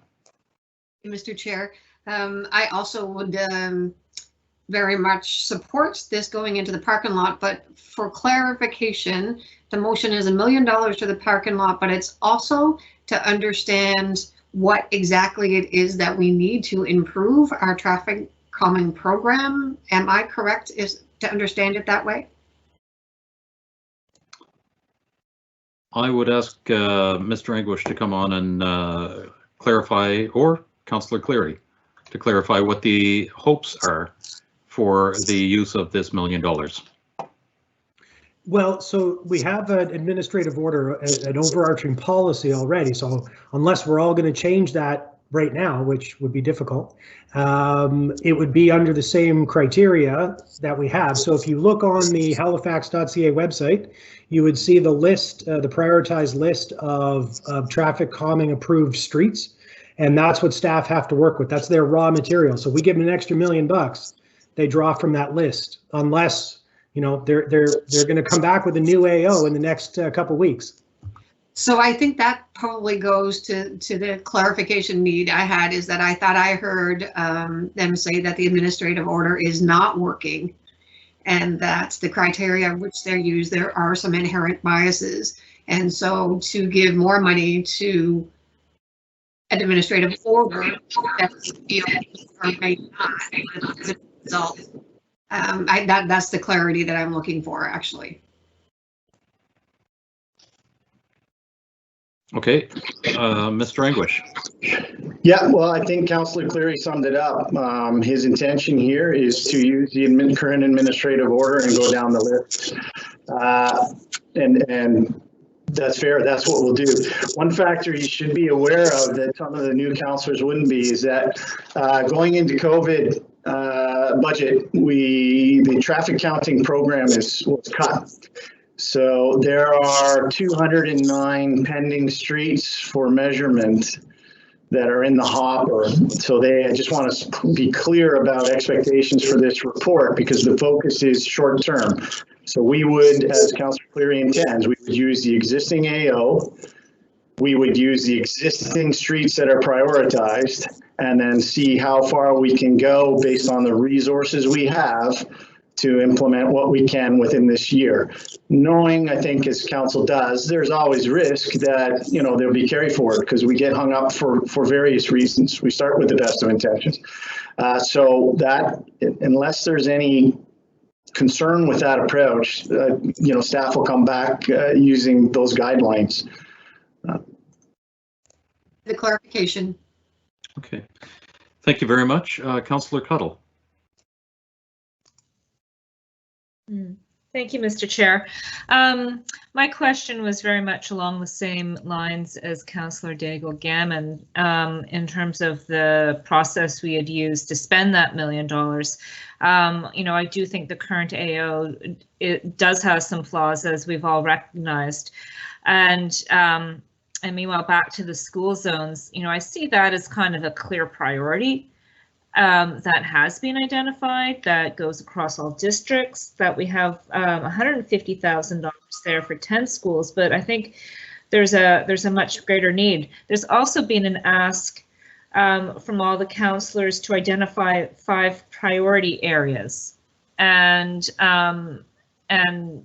you know, I don't know where that would fit in to this $1 million request. But I think, you know, schools and identifying those 5 priority areas across all the districts and making a selection from that for the $1 million, rather than using kind of this biased AO that we know isn't working, might be a different approach for that $1 million. And I don't know what others think about that. Okay, thank you. I'm not sure that there is something. Mr. Chair, Yes, point of order. It's Councillor Cleary. I just want to be clear. I think there's a lot of misinformation, confusion, and possibly conflation happening about the administrative order. I've heard 2 councillors now refer to it as a biased administrative order. I'm not sure what bias they believe is built into it, but our administrative orders in general and the criteria that staff use are all numerical in terms of the 85th percentile speed, the destinations, the origins, all the criteria that they use. So I just need to stop this somehow. There's no bias built into administrative order for traffic calming. The only bias might be that it allows for so many streets to qualify that it is just inherently unfeasible to calm all of them. But there's no bias in the sense of any region against another or any district against another. So people need to stop using the word bias when they refer to the administrative order for traffic calming. I would agree with that. It is based on a formula. Do we have the formula correct? Are we considering enough factors? I'm not sure we are. And I think that's where the challenge with the AO is. But it is the AO that we've got to work with, and it does do a reasonable job of eliminating political influence over it. So I absolutely support that. Councillor Kent. Thank you, Mr. Chair, and thanks to colleagues for moving forward with this motion or considering it. Sean, I certainly can appreciate that you put this forward. I think I'm not sure where you're trying to land, but I know where I am. I am grateful for any time we have the opportunity to discuss this, to learn from each other, and to have a perspective from staff for ways to address and ways to resolve or improve whatever we can do. So I can support this motion. I do have a little question around, though, the sense that I just need clarification. I think I heard that from Brad, that the administrative order, we've acknowledged that it's not doing what we need it to do, and I appreciate all the effort that went into putting it into place. That this coming year we have the ability to engage with staff to bring some priority streets to bear and to be considered for some this budget allocation that would go forward should the budget be approved. So I guess I'm wondering, wouldn't that same formula be, in which is that street priority consideration may or may not fit within the AO directive, but I'm hearing that we're open to having a flex with that this year. would that not also be applied then to the $1 million that could potentially be on the table? I don't need an answer today, but I think that clarity when staff come forward with the information that everyone is looking for in the future when we get a chance to debate the parking lot items would be really helpful. Thank you. Okay. Thank you. Mayor Savage. Thank you, Chair. So I was inclined to vote against this. I don't like the arbitrary nature of $1 million being added at this point in time. But I think, as Councillor Cleary said, when it comes back, there will be a justification. I just want to confirm with Brad that when this does come back in the parking lot, that there will be some idea of what that would be. And if $1 million isn't the right number, then he would tell us what it might be. Is that right, Brad? Or is it just flat $1 million and you would do what you can do? Mr. Mayor, you are correct. I mean, I don't want to get too far ahead of this exercise. The $1 million was picked. You know, do I upfront? We'll come back. I believe the spirit of the motion is to see is that there's money on the table here, and we're to come back and tell council what we can do within the current priority list with the resources we have. Whether that amounts to $1 million, I cannot tell you right now. I don't want to even speculate at this moment. I think that would be doing injustice to the briefing note. So, but bottom line is we won't be trying to spend money we can't spend because that would consume space within a capital budget that is already under significant strain. I'll support the motion on that basis, but I'll be a hard sell when we get to it. Thank you very much. Thank you, Councillor Clark. Thank you. Councillor Morse. Thank you, Mr. Chair. I just wanted to comment a little bit on Councillor Cuddle's remarks and echo what she's saying about school zones. That would definitely be my priority. And I think what I'm hearing is the AEO is too broad. And my feeling is if we could all agree that school zones are a priority, then we could maybe narrow that list down. But I'm only wanting to focus on school zones if we have evidence. And I'm wondering if this comes forward, if there will be some evidence based on what we've observed from the previous years of applying these traffic calming measures. What I would like to see is more consistency in my district. Some schools have all kinds of traffic calming measures and they feel quite safe around the school. And then, you know, in the neighboring area, there's a school with absolutely almost nothing in terms of traffic calming or safety measures. So I would like more consistency. I'd like to see it based on evidence, and I'm hoping that there's some evidence that comes forward from what we've already done. Thank you. I wasn't sure if Mr. English would like to respond to that or not. Do we have evidence on previous implementations of traffic calming measures? Oh, absolutely, and that's part of the reason why we know some of the traffic calming installations aren't having the intended effect. However, to Councillor Morse's question, my team is working on the school zone priorities now for the 10 that are in the budget. We absolutely, when we bring back this briefing note, I think it's universally held amongst council, the school zones are the priority. So we will go deeper in our work and you know, see what we can surface there as well. Thank you. Thank you very much. Councillor Outfit. Thank you, Chair, and I'm very glad that Councillor Cleary brought this forward. I was going to bring forward something. I might have not gone with $1 million, or I might have, maybe it's even a friendly amendment, we could say up to $1 million. But I think that we need to have this discussion, and I'm not big on raising taxes. I'm not big on putting things into the parking lot. But those of you who ran campaigns tell me repeatedly that the number 1 and 2 issues when you knocked on doors was speed calming, traffic calming, and of course affordable housing.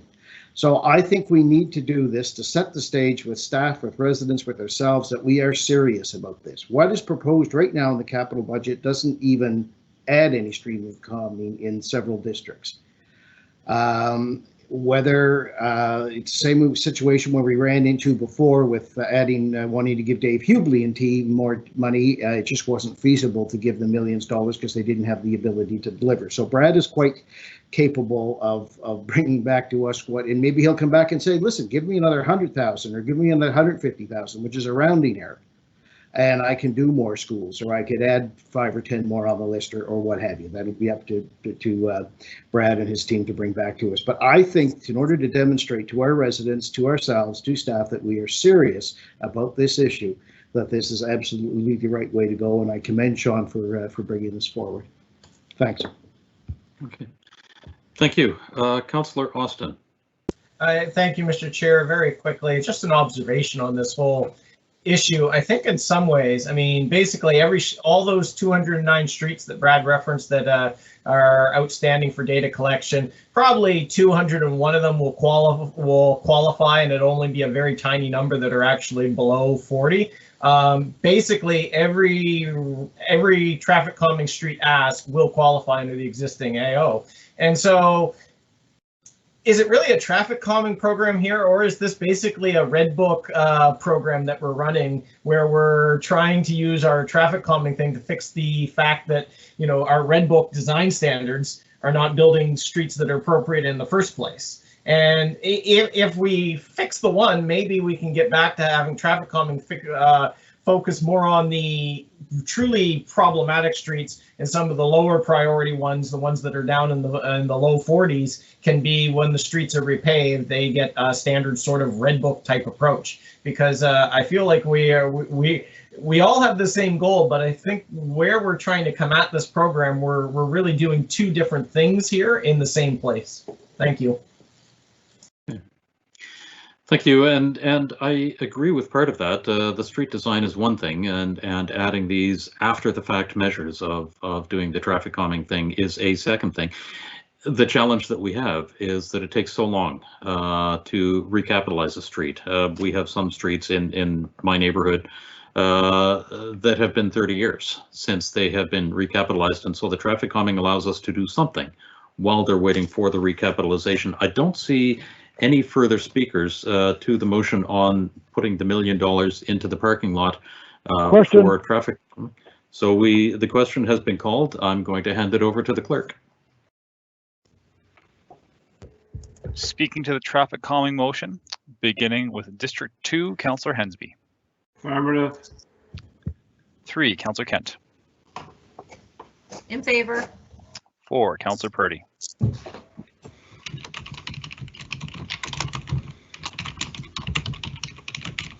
Councillor Purdy.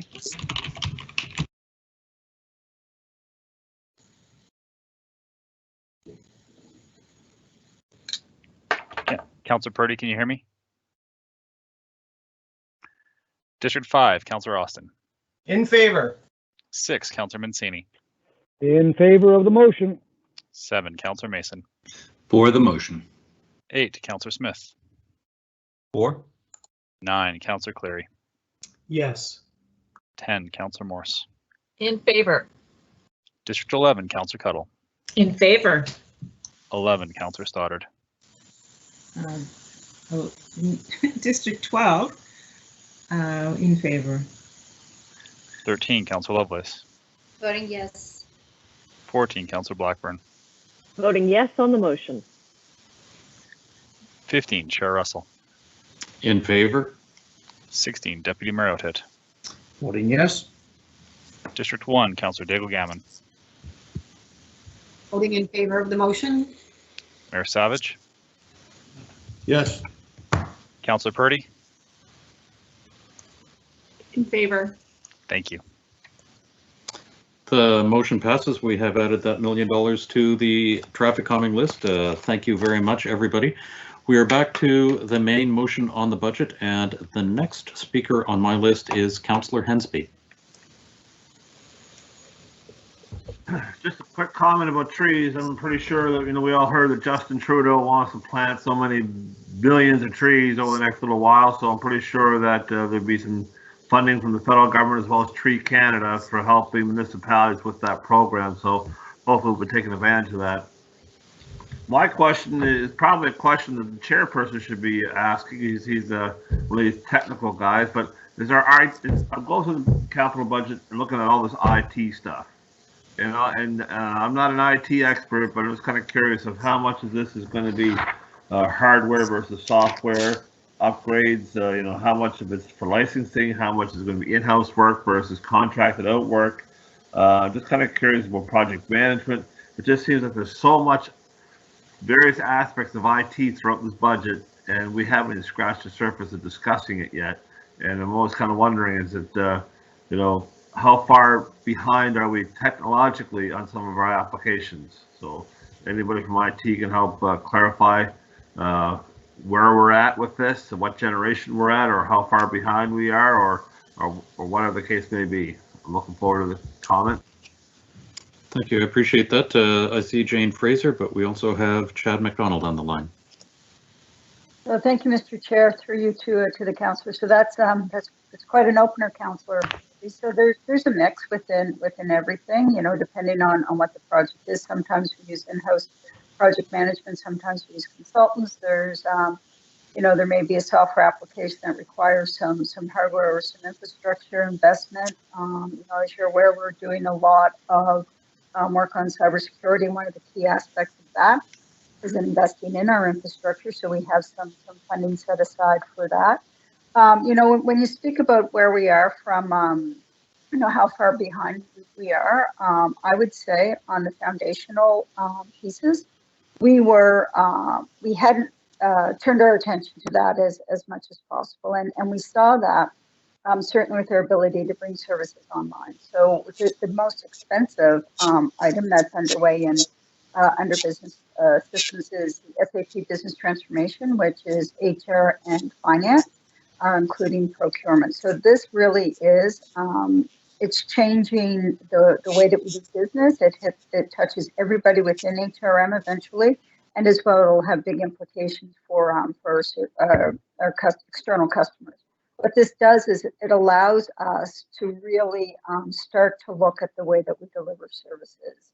And really help with evidence-based decision-making, recruiting, all sorts of things. So there's a number of things that are rolled up under there.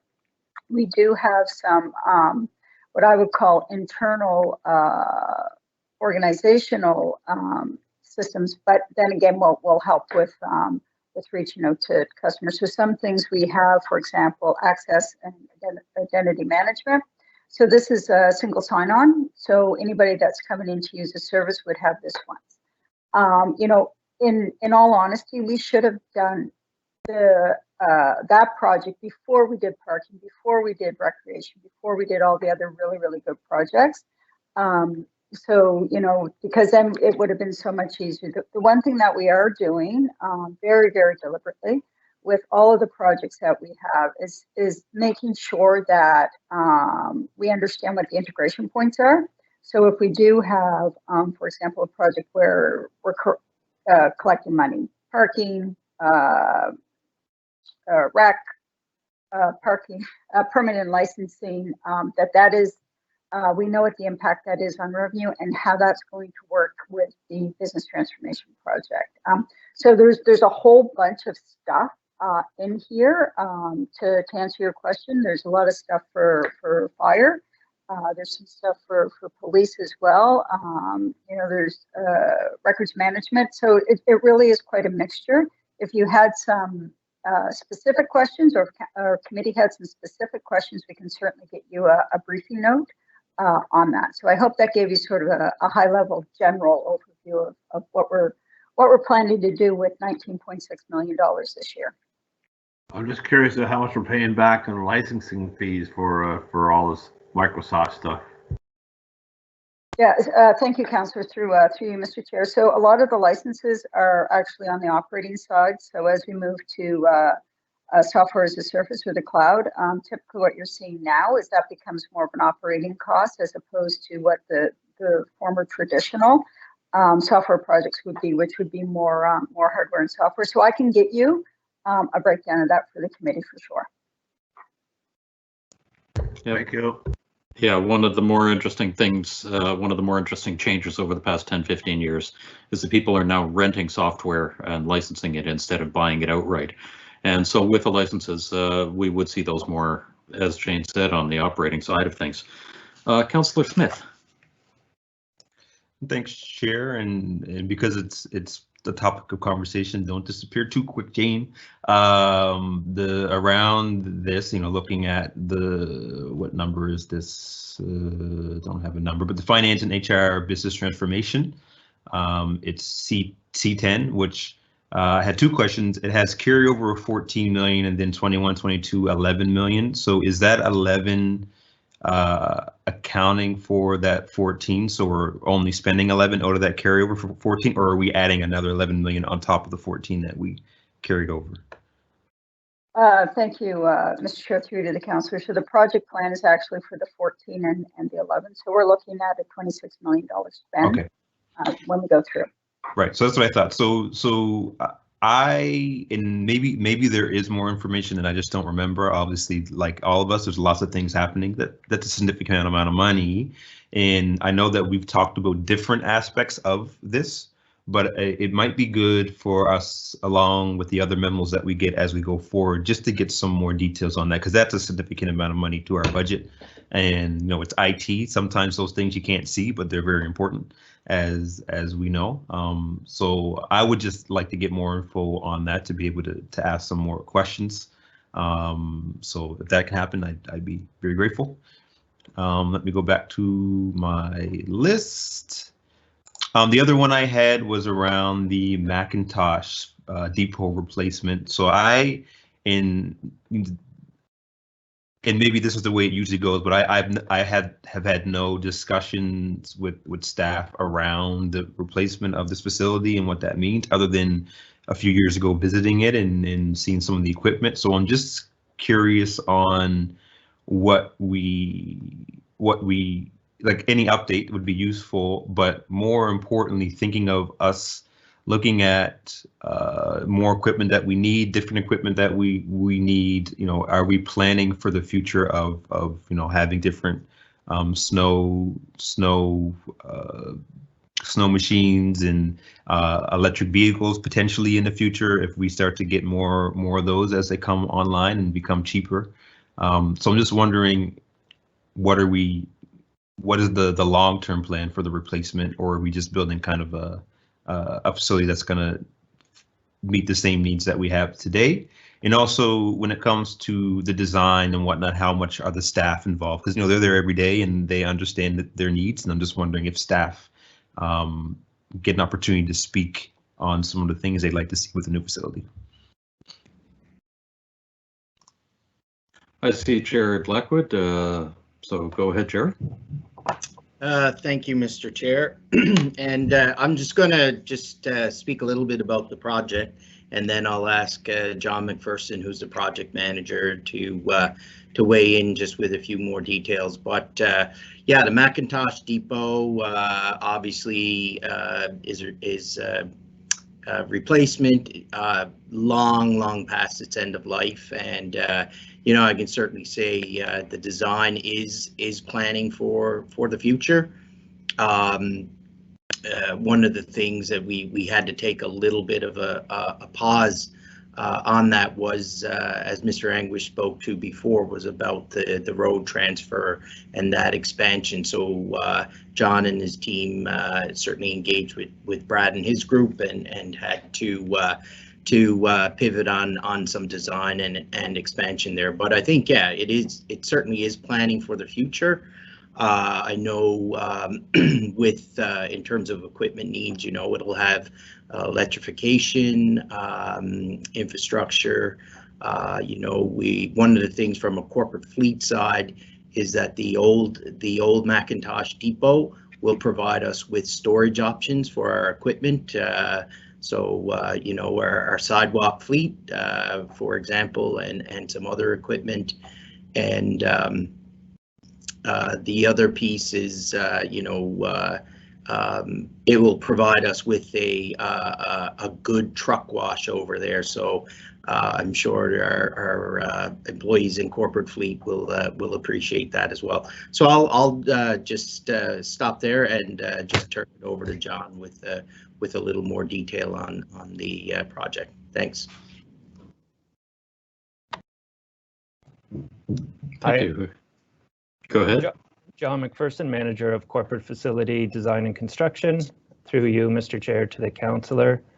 And thanks to Jerry, a good overview there.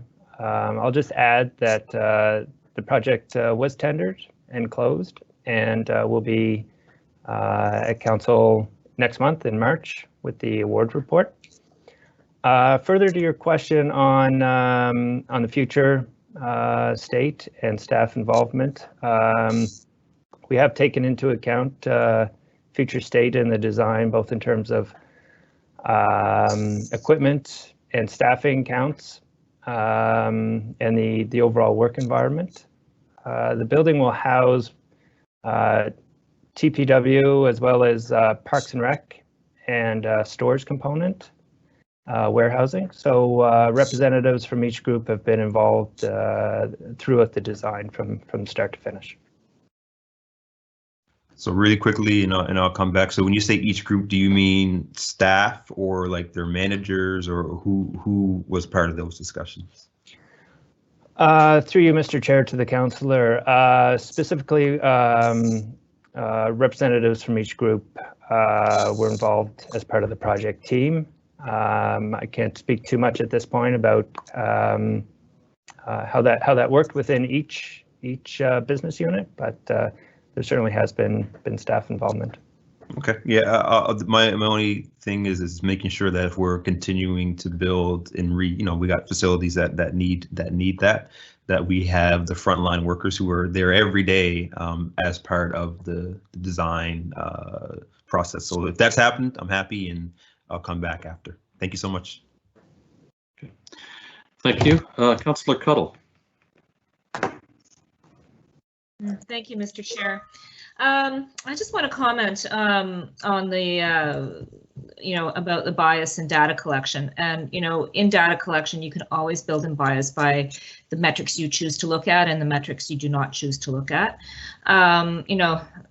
To reference my previous comment, I was referring to what Mr. Anguish had mentioned, and I do think it would be very worthwhile looking at the selection of the data criteria and how it can be approved, because I really do not feel things are working well right now. As for my next question, there is a lot in this document to comb through, and I think Councillor Austin has raised some points about, sometimes you see things that might look like they're being duplicated, or you wonder why it's under one initiative and not another. And I'm also wondering about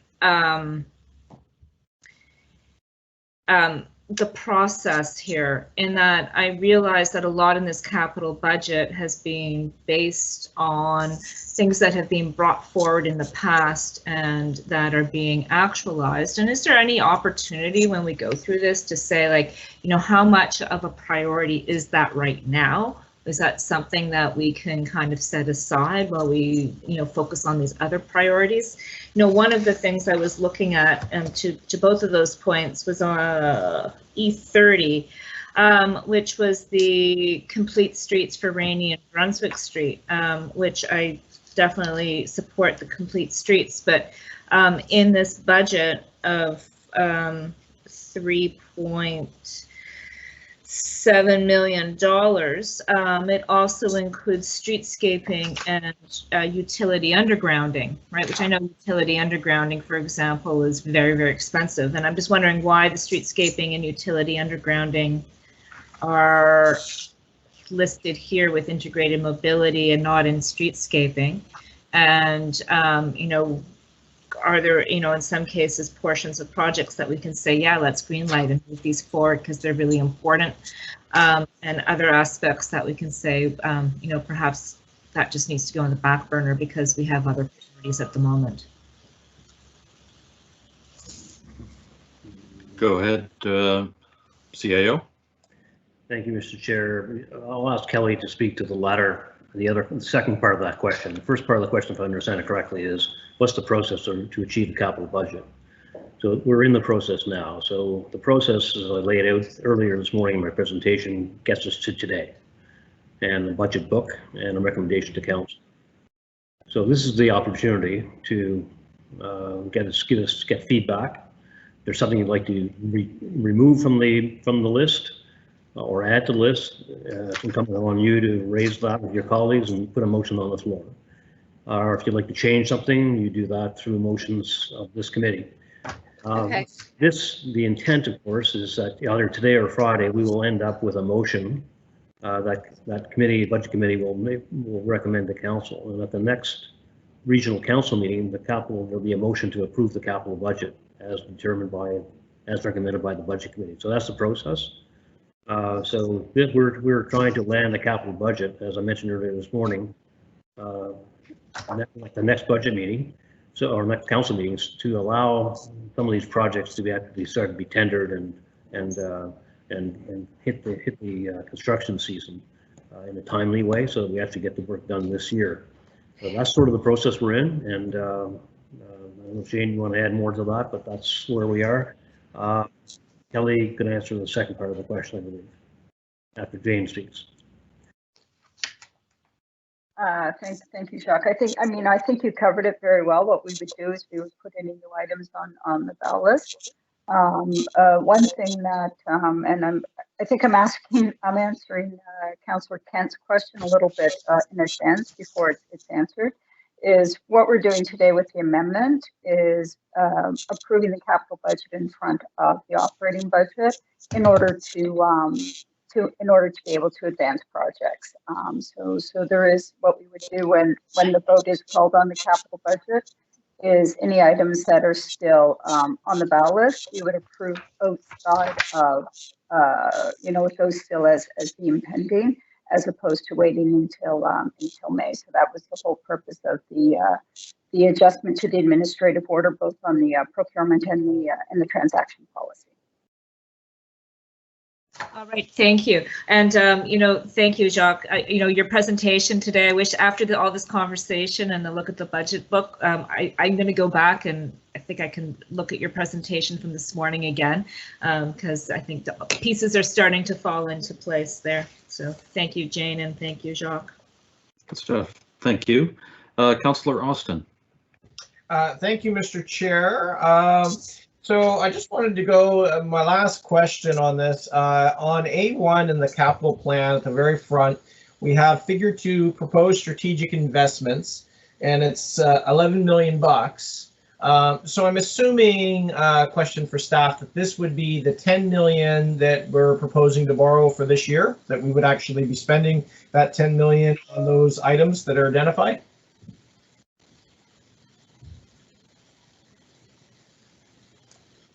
And I think that would be for Ms. Fraser or the CAO.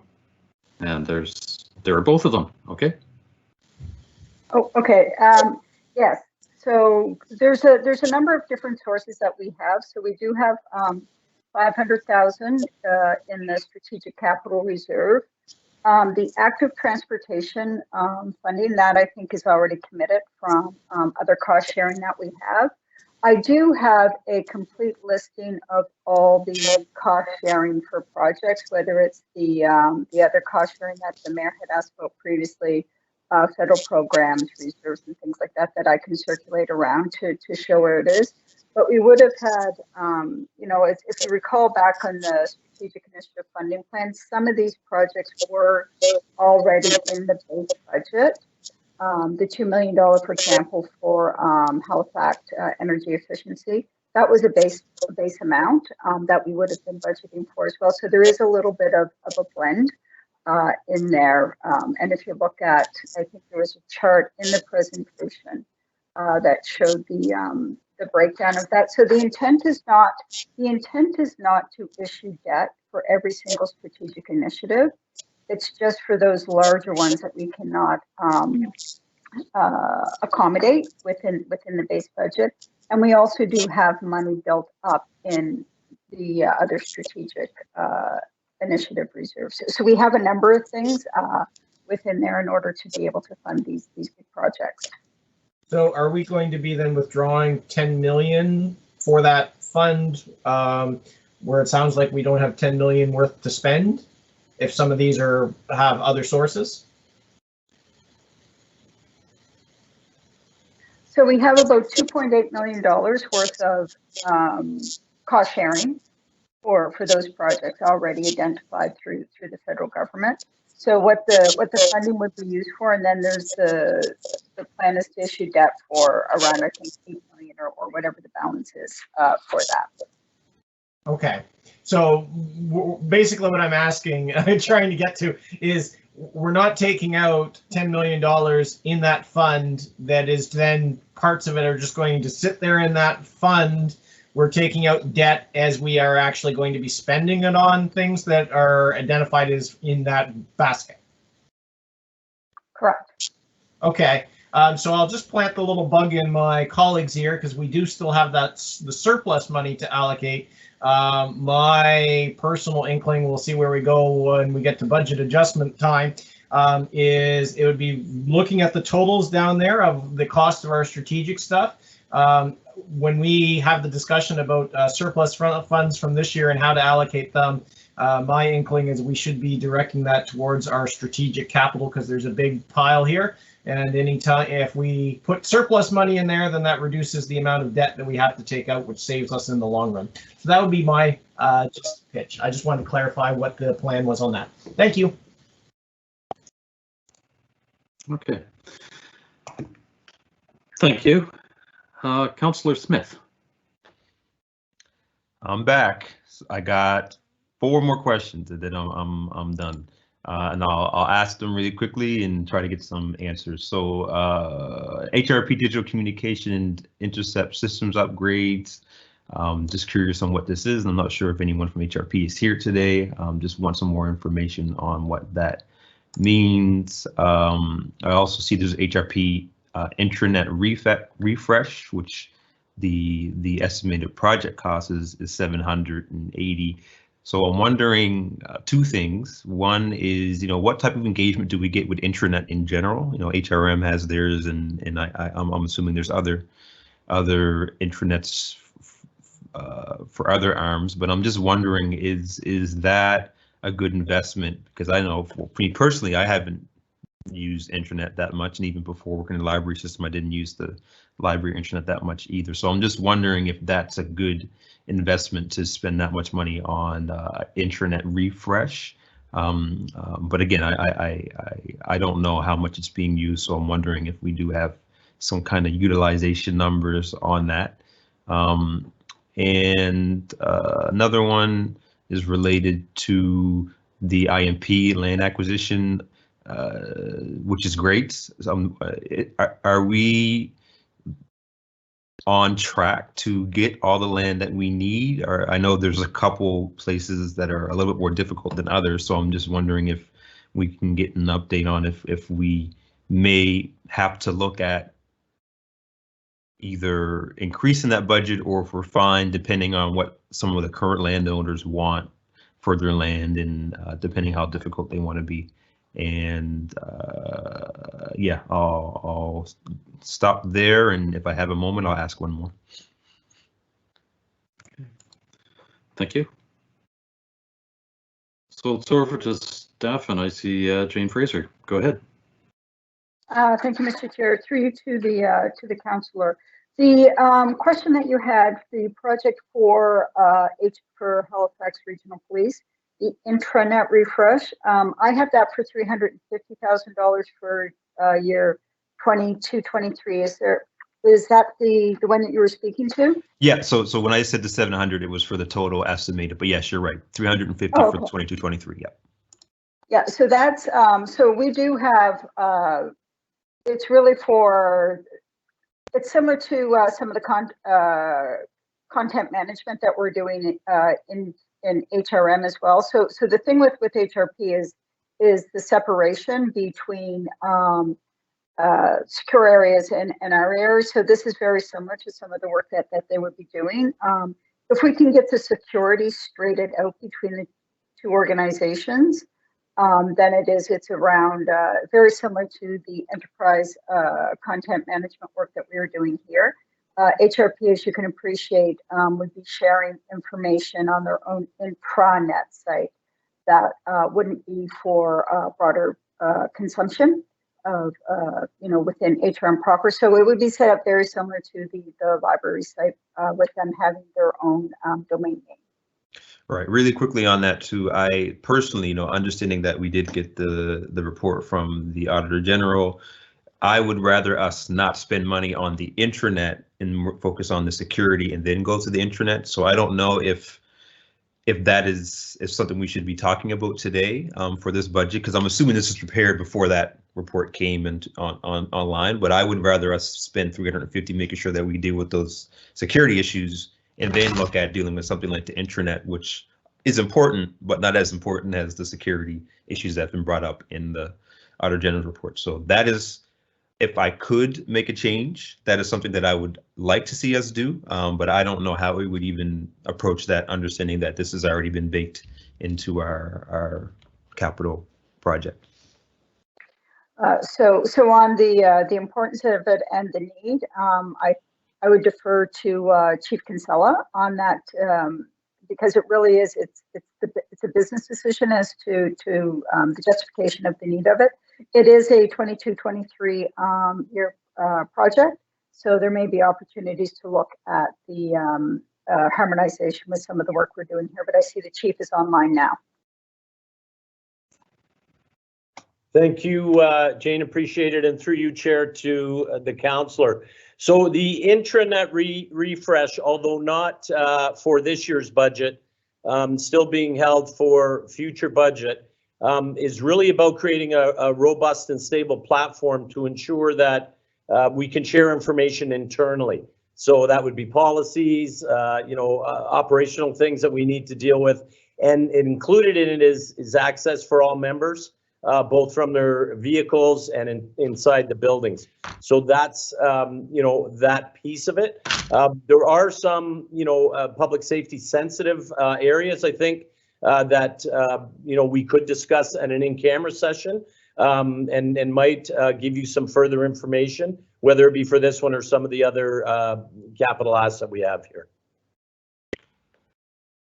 I'm afraid to speak. I might get yelled at by the chair. Really quickly, and I'll come back. I would rather, and again, this is as the chief's decision and the business decision, I would rather see us push this to 23, 24, and then focus on getting the IT security stuff done before we start doing more IT work. Again, we can't go too deep into the report, but I just am worried that this could affect that security in that sense, and maybe we'll have more discussion on it, Chief, as we offline. But I would rather see us push that out and then use money for the budget sooner to deal with the IT stuff. But maybe we'll talk offline, and I don't know if there's a way to have that discussion in the budget.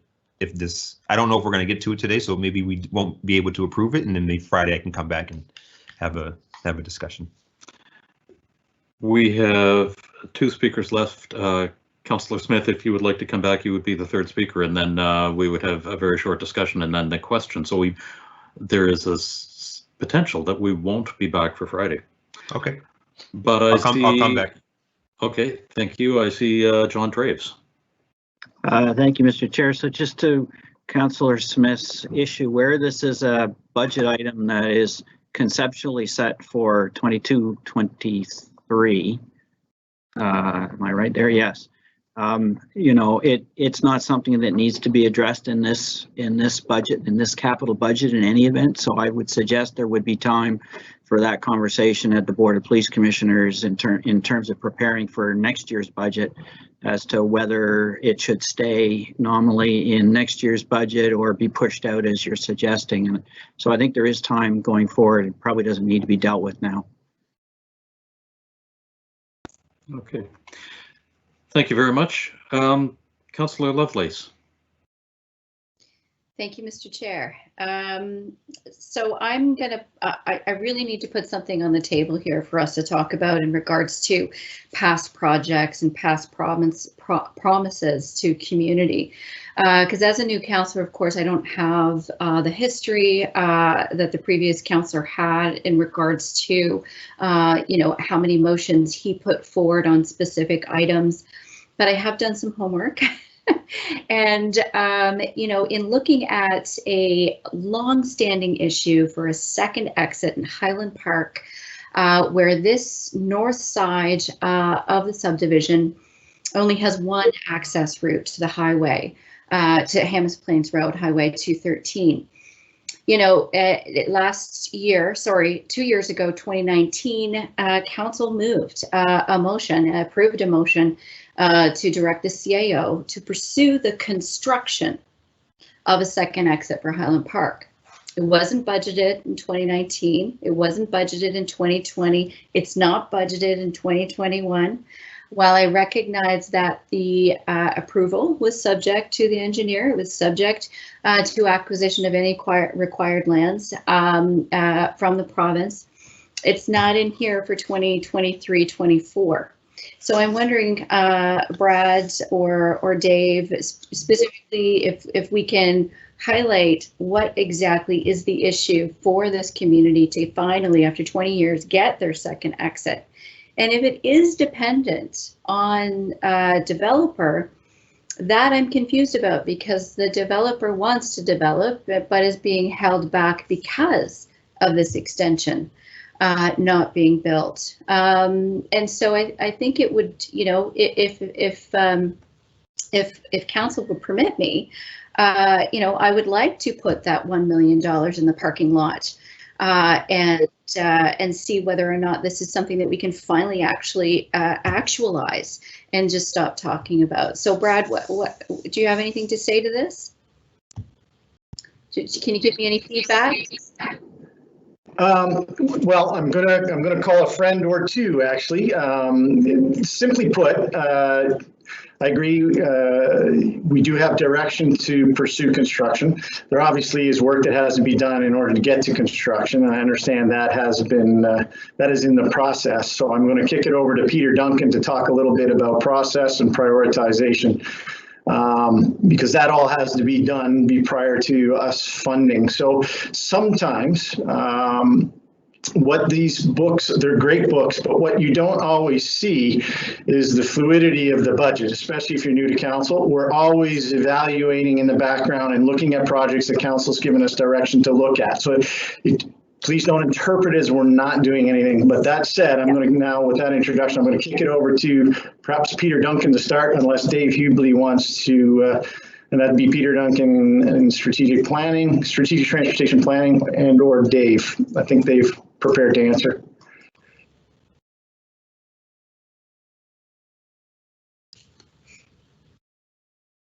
Okay. And there's Peter. Hi, Peter. Yeah. Hi, it's Peter Duncan, manager of infrastructure planning. Yeah, just to provide a little bit of background through you, Mr. Chair, to the councillor. As you recall, this was, you know, staff received direction from council in 2019 to pursue construction of it. The design and land acquisition has been initiated, and the estimate at that time was a construction cost of about $700,000. I would expect that to be a little bit more now. To your point, councillor, you know, in the vicinity of 1 million is probably not too far off. And with that, I may kick it over to Mr. Hubley if he has any further information. Thank you. Thank you.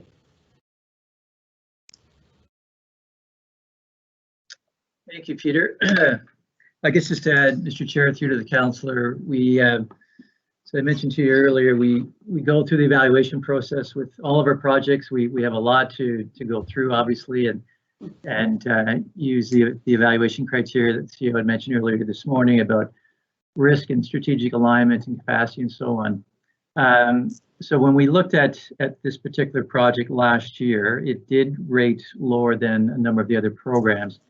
At the moment, we are showing this in 2025 with additional preliminary design and detailed design happening beginning in 2023.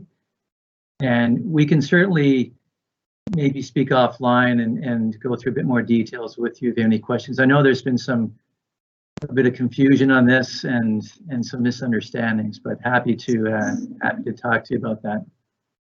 So you're saying that it is in the budget?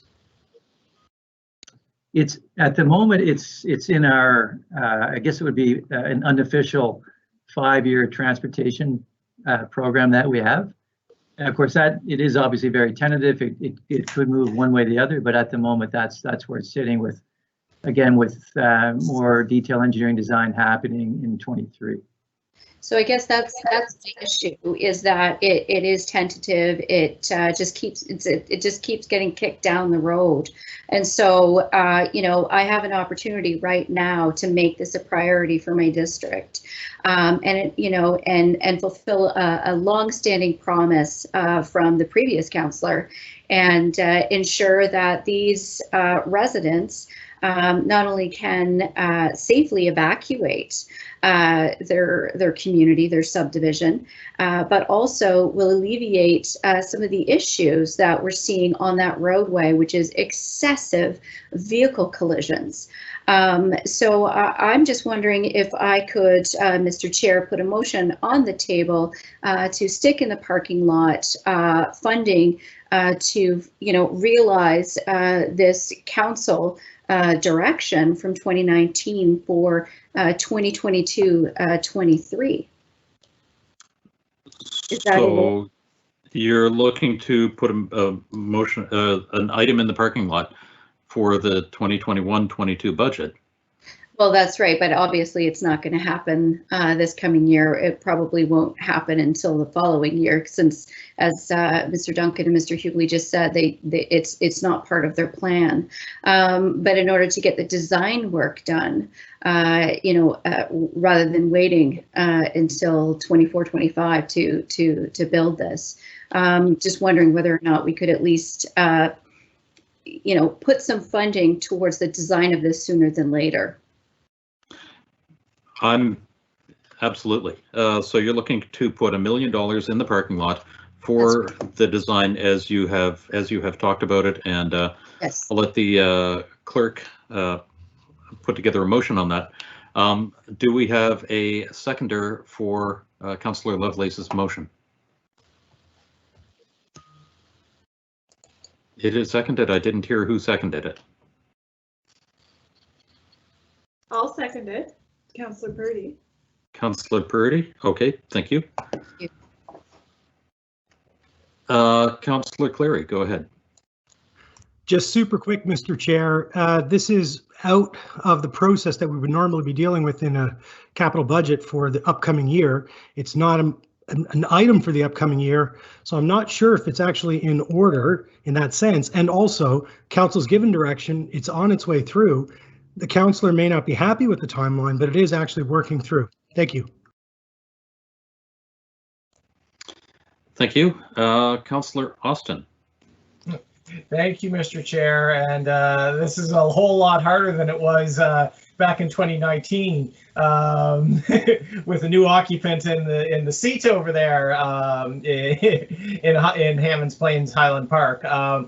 It pains me, but I can't support this motion. I didn't support it the first time around because the staff recommendation report that was brought forward was not in support of this one. After our staff had assessed the road network and looked at also the developer in the area, this was not supported. And as my recollection, I think it was an 8-7 vote when it came through council, and I didn't vote for it then, and so I can't. I'm sorry, Councillor Lovelace, but I can't in good conscience now turn around and vote for it now simply because there's been a change over there. Thank you.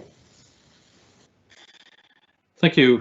Councillor Daigle-Gammon has asked for the motion to be displayed in the chat. Councillor Daigle-Gammon, would you also like to speak to it, or would you like to wait until we see the motion? Thank you, Mr. Chair. I'd like to wait till we see the motion. I feel like I don't have enough information. Could we have Councillor Lovelace repeat the motion, please? It's Mr. Trey. It's not clear exactly what the $1 million would be in respect of, other than traffic calming.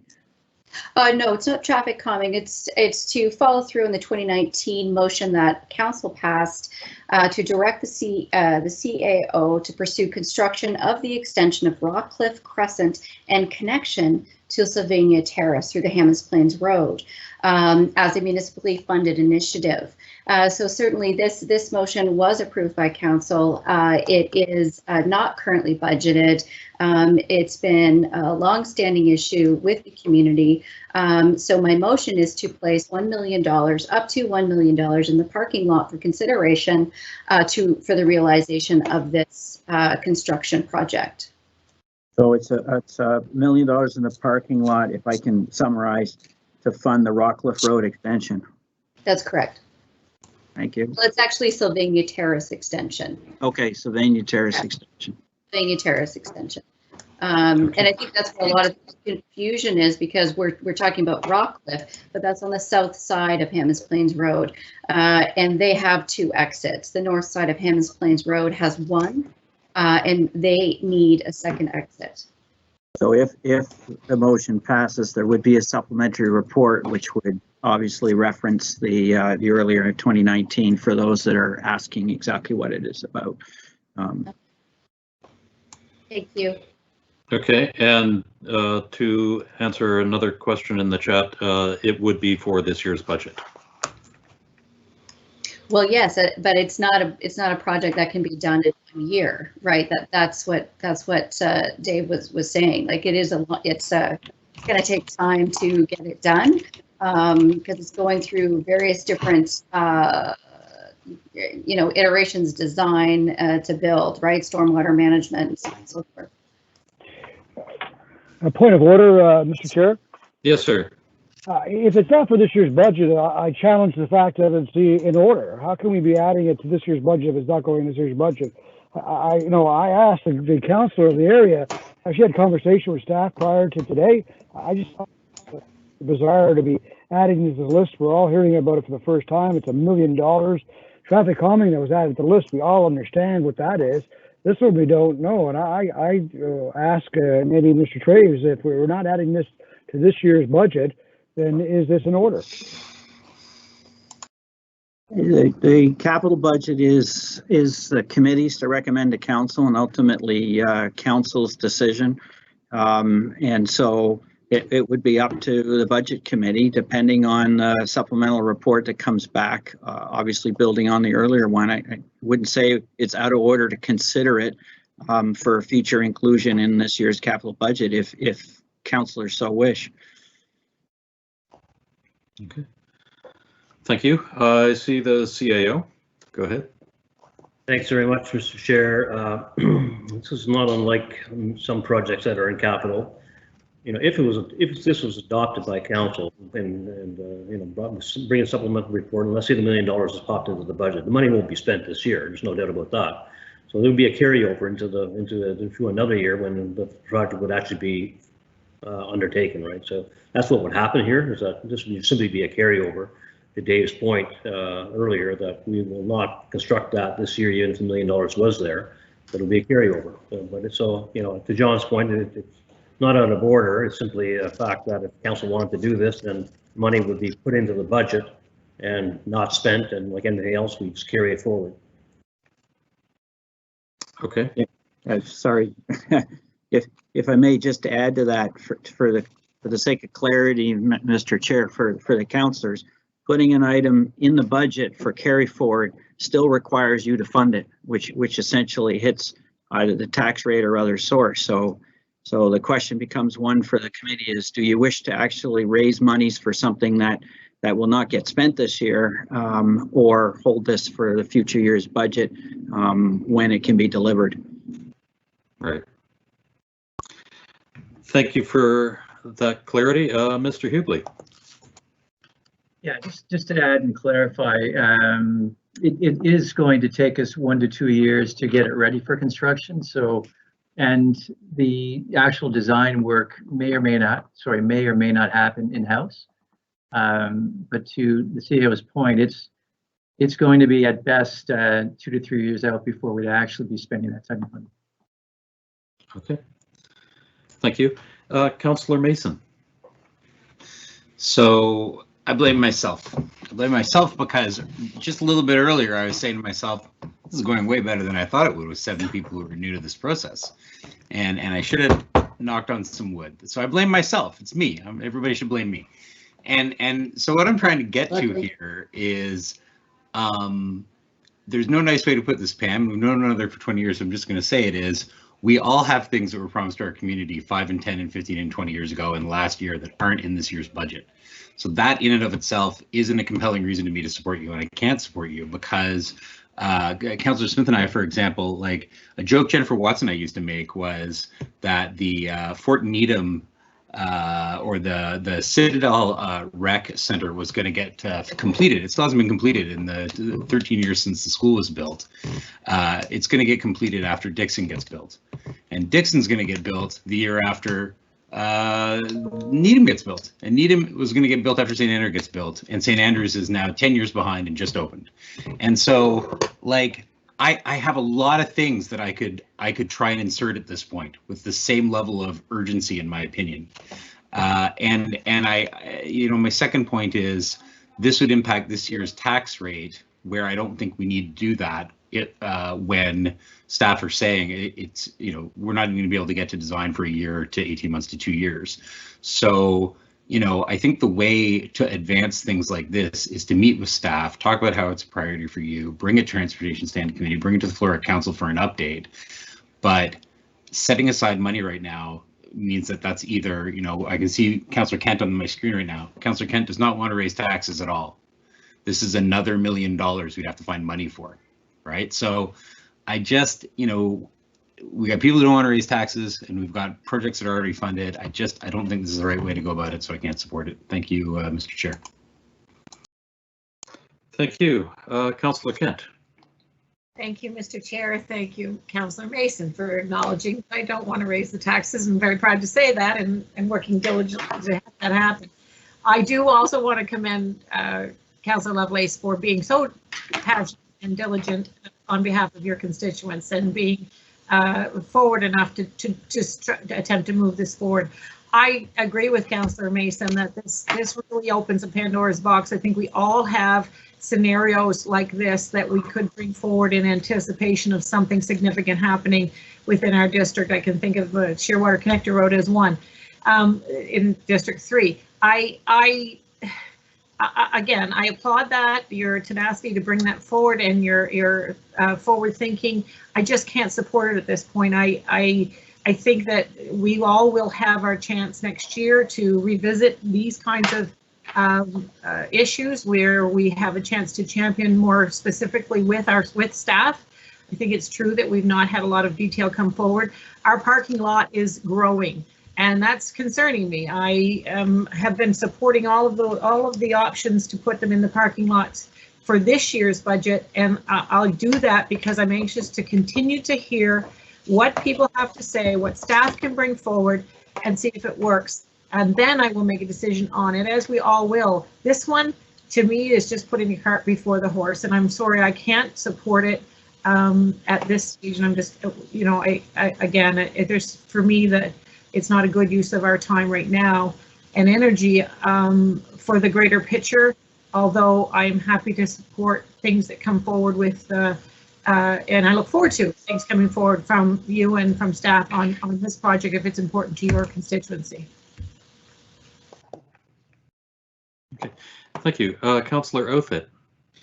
Thank you, and great comments from everybody, Wei and Becky and everybody. And just to see if there might be a little bit of a workaround here. I don't know if who would want to speak to this, but is there not a way that instead of putting it into the parking lot, that the councillor could move that staff put this into for discussion at that time, put it into the 22-23 capital budget, first of all. So that wouldn't be parking lot, that would be a request to move it ahead in the budget. Secondly, could we not look at least maybe putting the design cost of this into the budget at this time into the parking lot. So maybe Dave could comment on that. If it had to be outsourced, is this a $50,000 design thing, $100,000 design thing, rather than moving $1 million? So I think we've got two options here for consideration. One is direction for future budgets. The second would be the cost for design. I don't know if Jane or Jacques has any feedback on that. Those two options might be a bit of a compromise. Go ahead, Jane. Yeah, thank you, Mr. Chair, through you to the councillor. So, you know, it is not uncommon for us to receive direction from councillor to have an item put forward for consideration in the next year's budget. So, you know, certainly we have had those motions before.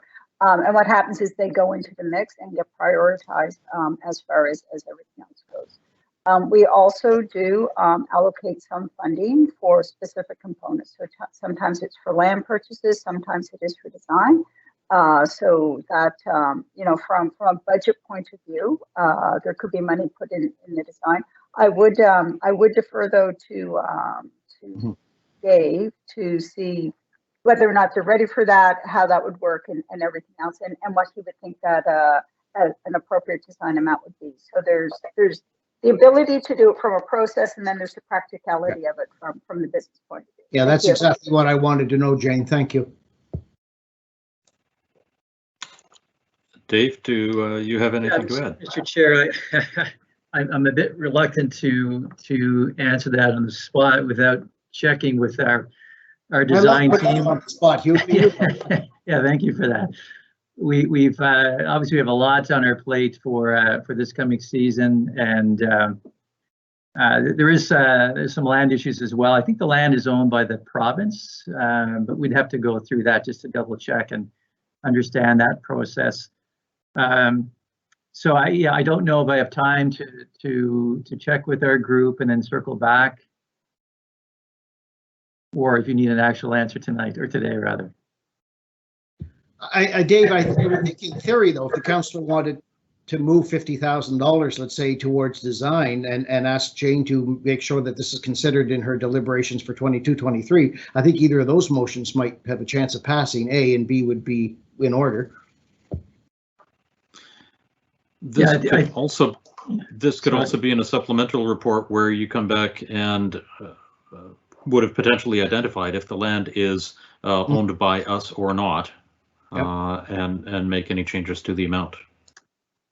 Yeah, I think that's probably most appropriate. Again, I hate to say something that's going to get me in trouble here, and I think it's worth taking a little bit more of a look into this before we make a final decision. You said that when John and Jacques popped up. I see that, yeah.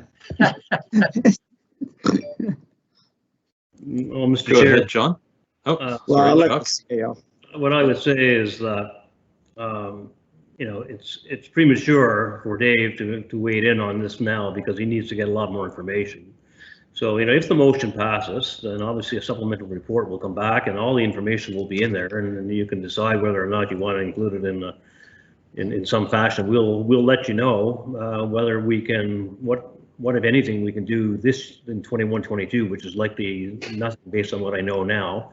Possibly 22-23, Dave will be able to say, well, you know, here's the Gantt chart, here's what this looks like over 22-23, 23-24. And going forward. So that's what a supplemental report would actually look like. Gives you advice in that respect. So either there's, you know, to me, like there's two options here. One is, you know, we just park this, you know, the councillor agrees to set it aside, have conversations with Dave and perhaps bring in a motion later on, or you let the motion stand and take your chances on a vote. So that's sort of where we are right now on, I think. Okay, thank you. John. Yes, thank you, Mr. Chair. Just to build on what the CEO said, I think there is a potential for a compromise based on Councillor Outhit's question. If Councillor Lovelace wished, given the feedback from other councillors, she might consider a motion to add consideration of the design costs to the parking lot for consideration, and Dave and the group can come back with a supplemental report based on whether or not that would be needed or could be expended this year. And so that might be something Councillor Lovelace wants to consider, given the feedback on the motion on the $1 million itself.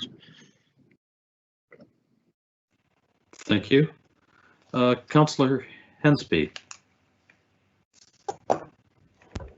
Thank you much, Mr. Chairman. And Deputy Mayor Outhit was going on down the same path I was thinking in regards to this should be a 2-year financial commitment. Let's get the design and design work and study work done now this year and put this to a future construction budget, maybe next year or the following year. But the biggest thing is we have to get the design work started now. And I think that's so important.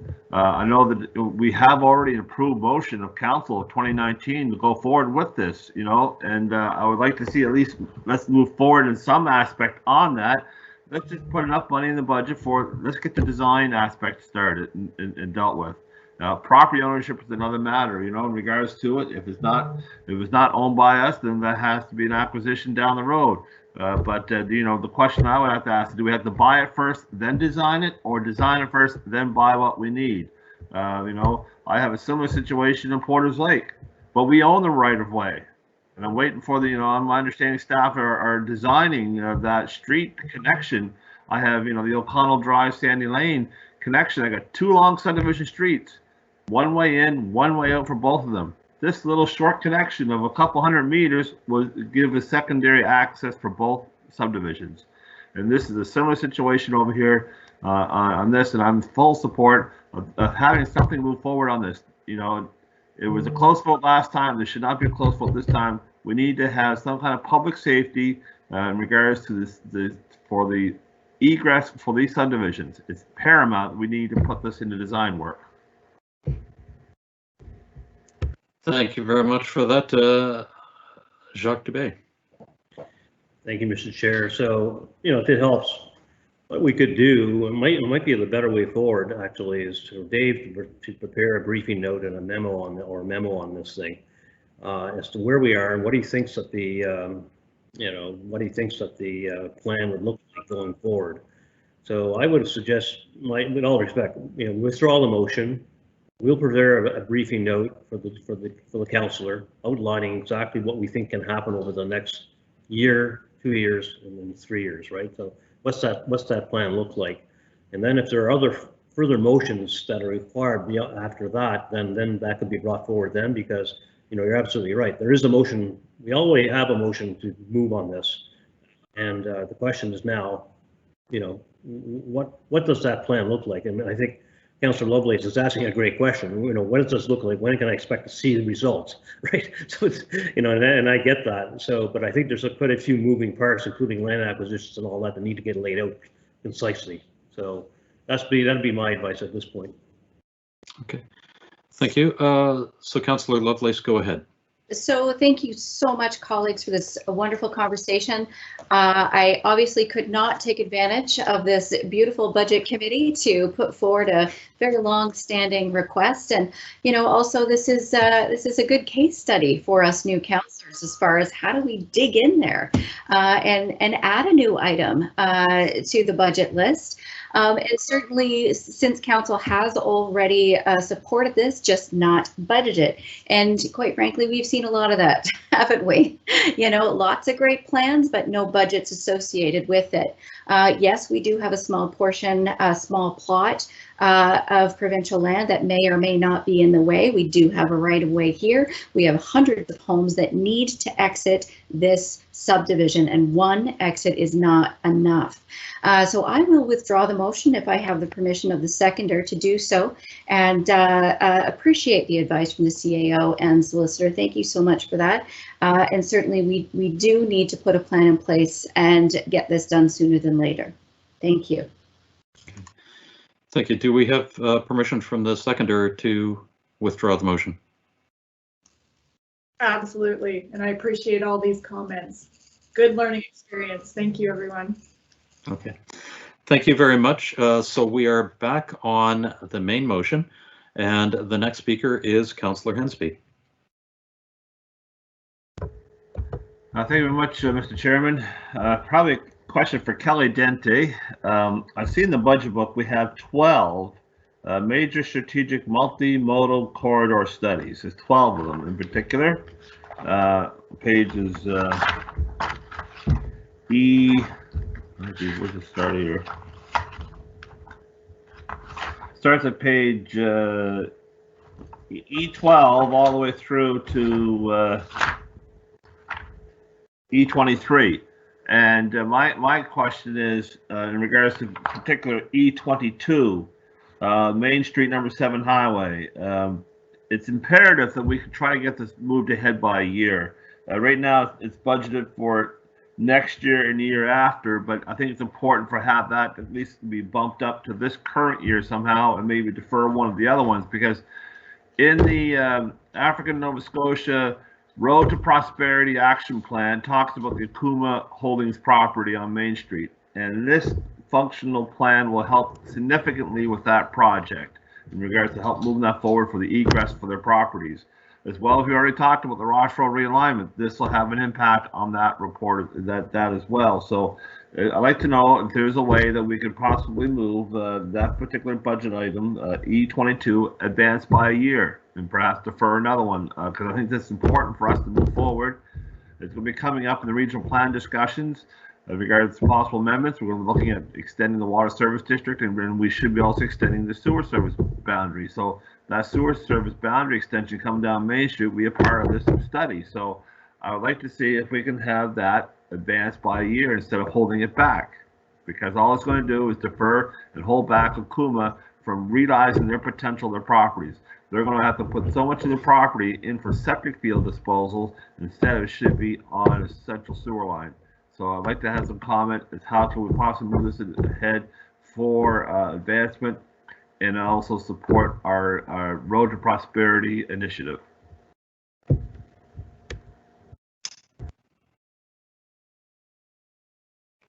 Thank you. Go ahead, Kelly. Thank you, Mr. Chair. You know, it's a matter of budget envelope. It is where it is because we're working with the envelope we're working with. I'd have to go back and talk to staff to see if it could be absorbed in existing work plans if it were moved ahead. But again, you know, I think it's similar to the previous discussion. There need to be a motion and approval to move it into this year's budget. Relative to kind of larger projects, obviously those are separate issues relative to the regional plan and servicing of sewer and water and whatnot, and whether or not those congruencies are there and line up. You know, can't make any commitments right now. Understand what the council is looking for here, but also want to point out that simply because the work gets done here does not necessarily mean other pieces relative to servicing boundaries and planning permissions get unlocked at the same time. Thank you. So, Mr. Chairman, do I have to make a motion to ask that page E22 be advanced by 1 year in the budget book? That would be for the parking lot. I got a parking lot item, please. Yes. Yeah, and the whole page E22. Yeah. So the way I would phrase the motion is to add $150,000. Is it 150,000 or 300,000? I think it's 150. Okay. To the parking lot to support the description that is on page E22.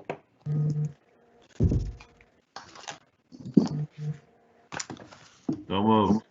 So moved. Do we have a seconder? Do we have a seconder for that? Councillor Lovelace, okay. So we are now talking about the capital project Mobility 11, moving that $150,000 that would be spent in 2022-23 to 2021-22. Councillor Cleary. Just very quickly, Mr. Chair, it looks like David is using the Lovelace gambit. Councillor Adams had his own gambit, and congratulations, Councillor Lovelace, you now have one too. I'm not going to vote for it. This is a huge Pandora's box. I've got 18 things in my district that I'll move up. We just don't have the money. Staff recommended this. Let's go with the staff recommendation on this, David. Do we have any further speakers to the motion? We're still looking for the motion to be posted in the chat, but it is effectively moving the $150,000 up, getting a supplementary report, adding it to the parking lot for this year. And David, would you mind reading the motion now that it is in the chat? That the budget committee include $150,000 in additional funding for, it should be that's at page E22. Page E22 in the proposed 21-22 capital budget for the parking lot as a budget capital over option. Thank you. Do we have any further speakers to that motion? Not seeing any. Can we run through the roll for the question, please? Councillor Daigle-Gammon, go ahead. Just for clarification, there's a comment, Jane Fisher just saying a supplemental report or briefing note would be required. So is that something that could be done before we get to budget operations? Is there any timing concern between that? Sean, go ahead. There would be advice from staff on all the parking lot items as they come, when it comes that time to go through the parking lot. Great, thank you. Okay, thank you. Mayor Savage. Okay, thank you. That has been withdrawn. Let's go through the roll for the question, please. Beginning with District 3, Councillor Kent. Oh. Am I allowed to defer until everybody else has voted? No. Of course, I know the Councillor answer. Kent. I knew the answer, David. I can't support it. No, nay. District 4, Councillor Purdy. I'm in favor. Thank you. District 5, Councillor Austin. Against. 6, Councillor Mancini. Against the motion.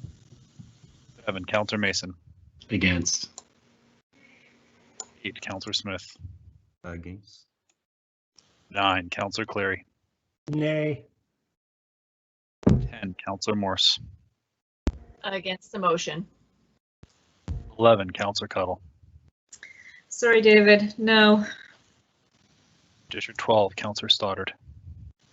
I'm in favor of the motion. 13, Councillor Lovelace. Voting yes for the gambit. 14, Councillor Blackburn. Oh, unfortunately, I too have to vote no on the motion. Sorry. 15, Chair Russell. Against the motion. Sorry, David. 16, Deputy Mayor Oathead. Voting no. District 1, Councillor Daigle-Gammon. Unfortunately, voting against the motion. 2, Councillor Hensby. Affirmative, and it would have been for Akuma, not for me. Mayor Savage. Against. So that motion fails. We are back on the main motion. Councillor Smith. Thanks, Chair. Really, yeah, I guess 3. One, I didn't get an answer for, was wondering on the IMP lands if we are confident that we're going to spend the amount of money that we expect to spend, or are we still dealing with some of the issues around getting some of those lands procured, I guess. Other question was an update on the electric bus procurement. I know we talked about it before, but I'm wondering, because last budget we approved for a project team, so I'm wondering update on the project team and also just availability for buses in general. I'm just wondering if there's been any new revelations around availability of electric buses, because that was a concern. And the last one I have is this one could be for Chief, or it might even be for Jerry, around the police fleet replacement, but also fleet in general. So, understanding that we spend just under $1 million every budget for fleet replacement, how many vehicles are we replacing every year? For HRP, I think it's around 250, might even be more vehicles that they have in their fleet. So I'm just wondering, within that now with budgeting 900,000, how many vehicles are we actually getting out of that? And also, I think it'd be important for us to get the same detailed information, unless there's some security issue, but same detailed information on our fleet as we get with our fleet. So if you look on page G16, it outlines very clearly what vehicles we're purchasing. When you look at the HRP, it just has a number and doesn't say what we're getting. So just wondering if any answers on that would be helpful. And I know I talked fast and trying to fit in. If I need to go back again, I will. Thanks. There are no other speakers, Councillor Smith. So you've got plenty of time. Well, plenty. Go ahead, Mr. Regie. Sure, through the chair to the committee. So in terms of e-bus, you recall council had approved the e-bus plan and sent it to the province to go through that funding process. So that is still ongoing. We are still in conversations with the province on that. In terms of the project office, our sustainable fleet analyst did actually just start last week. He brings a great background that will help get this project moving. So really excited to have him, and he's just getting settled in. In terms of bus availability, I mean, I'm thinking that might have been related back to kind of the lead time for buses, and that's you know, with COVID having slowed things down. You know, we are hearing up to a year to get buses, you know, basically from the time you issue an RFP to the time when the buses arrive could be up to a year. But with any bus purchase, whether it's e-bus or not, we never really know until we actually place the order just what our position in the assembly line will be. So once all those pieces fall into place, we'll have more information in terms of when we can actually get them on site and get going.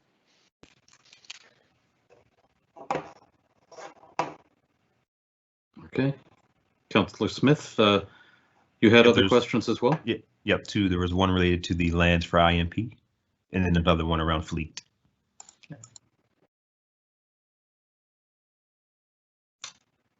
So I see Kelly Denty. Yep, go ahead.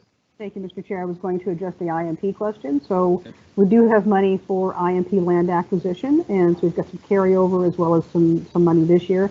That will cover what we need for the Bears Road project. In the years past that, there is some money in the account, but not enough to do what we need to do. So that's money that's been pegged as strategic initiatives funding, and we've ballparked that to the tune of about $50 million to do what we need to do on those multimodal corridors. So yes, for this year, but not for the other years. Okay, just really quickly on that too, and are we confident that you said we don't have enough for other projects, but are we confident that for the projects that we're aware of, we're not going to face any difficulties with the current landowners who might want an inflated amount of money and will need to be put more money into the budget, or are we planning for that potential? We have a good level of confidence relative to the budget allocation that we've got there, based on pre-work that we've done to look at what's needed for like I say, it's the Roby corridor right now, so we feel confident in that number based on where we are relative to our acquisitions and values. Yes. Thank you. And your last question on fleet. Yes. And I can re-ask it if need be. Thank you, Councillor.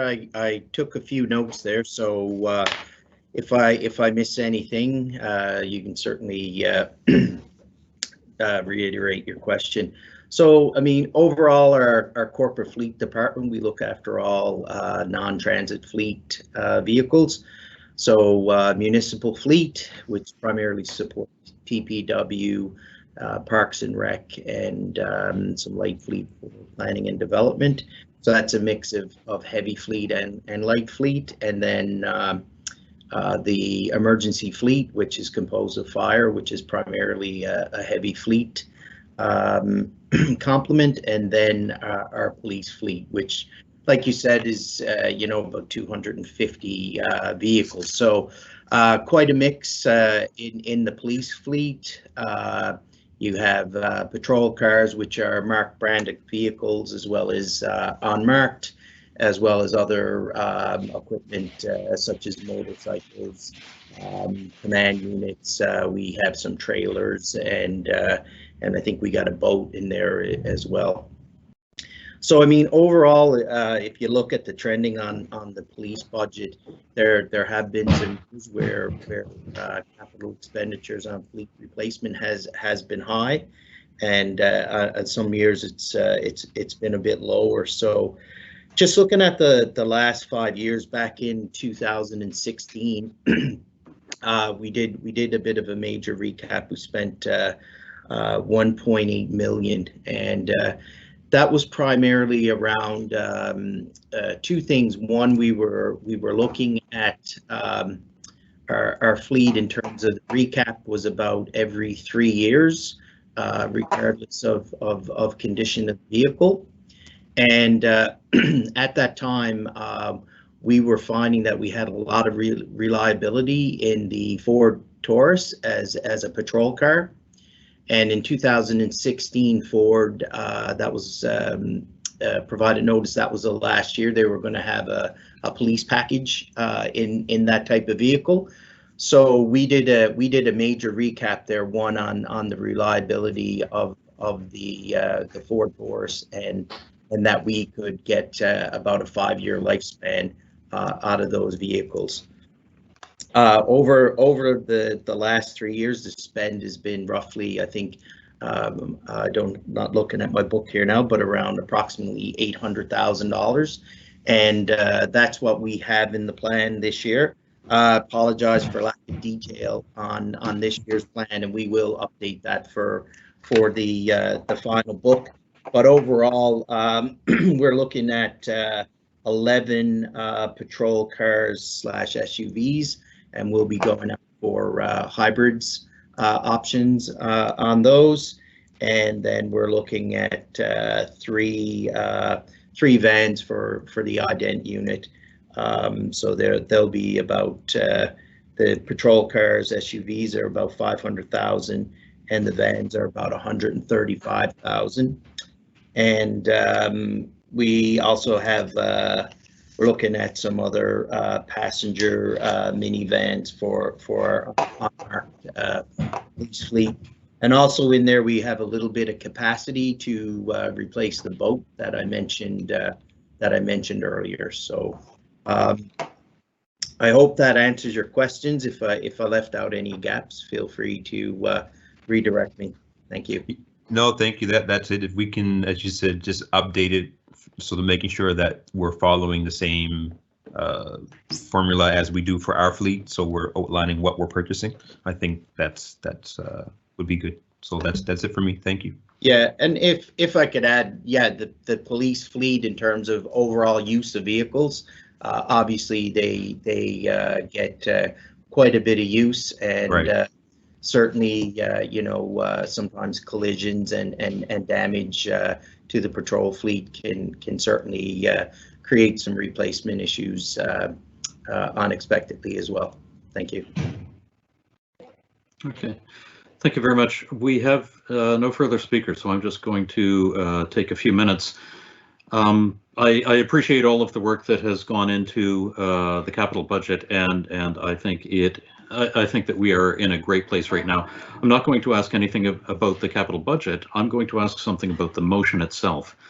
So we have a motion on the floor where it looks to approve the capital budget for next year and approve in principles 3 years following that, then approve the schedule of capital reserve withdrawals, approve the multi-year capital projects, and then make some changes to a couple of administrative orders. And my concern is with the administrative orders.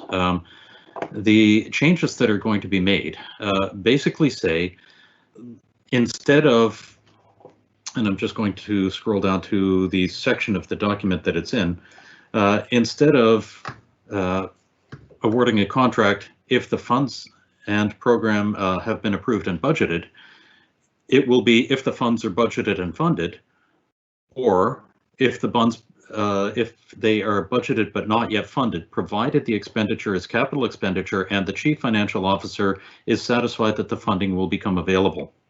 And what this effectively does is means, and it's not a concern with the CAO or the CFO, but what this effectively means is that if there is an item in the budget book that we have right now, a future CAO or CFO could simply spend the money without council's approval, because with the change in the administrative order, we are giving them that approval now for future consideration. So Ultimately, I would like this part of the motion split out of the rest of the motion, and I'm wondering what effect that would have. And I see John Traves and Jane Fraser. Go ahead. Jane, do you want to go first? Do you want me to go? You can go. Your picture came up first. Okay. So I guess the challenge in trying to determine whether it can be split off is related to what is the intent with the second portion. So there is no there's no value in council passing the capital budget to permit staff to proceed with tendering and awarding contracts under the capital budget without the changes to the AO. So the procurement AO would prevent currently the capital budget, even if approved, from proceeding to tender and otherwise. And I think it's important to remember that the capital budget is funded out of operating. So we've not yet funded operating, and that will come at the end of the process once we've looked at the balance adjustment list and you've set a tax rate. And so, you know, the CFO, number one, would require a couple things. Number one is council will have had in any year going forward to have passed this capital budget in advance of finishing the overall budget. So there is an active decision in council's complete discretion as to whether they wish to proceed early and approve a capital budget, in which case the changes to the AO would then allow the CFO and the CAO to proceed forward with tenders. And there is some risks, obviously, in terms of not only going out with tender, but obviously in awarding them. The going out to tender is less problematic, but potentially bidders might be put off by the risk that they will put effort into responding to an RFQ or an RFP, and the budget may not be approved. That's a manageable risk and is really administrative piece of it. I would not suggest there's a concern. In terms of, you know, whether or not the changes should be for this year alone or forward, the suggestion is that given that this only would apply where a capital budget is approved in advance of the operating and the tax rate, it's still in council's hands. If you ever wanted to do this in future, given the timing of any budget process in any given year, you would have that flexibility should you choose to go forward. And so that's why the AO was crafted the way it was. If council has a concern with it and wishes to limit it to this year only, that wouldn't be our recommendation, as you can tell. But if you wish to do that, then I would suggest you simply amend the motion that's on the floor to give direction that it would be limited to this fiscal year.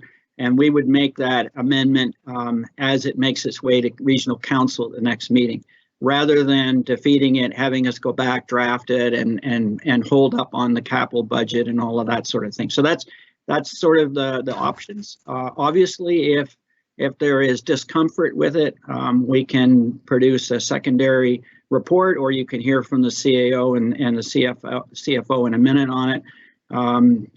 Otherwise, it's sort of set up that way, recognizing that it really doesn't have any effect unless and until council decides in its discretion to pass a capital budget in advance of the operating and setting the tax rate.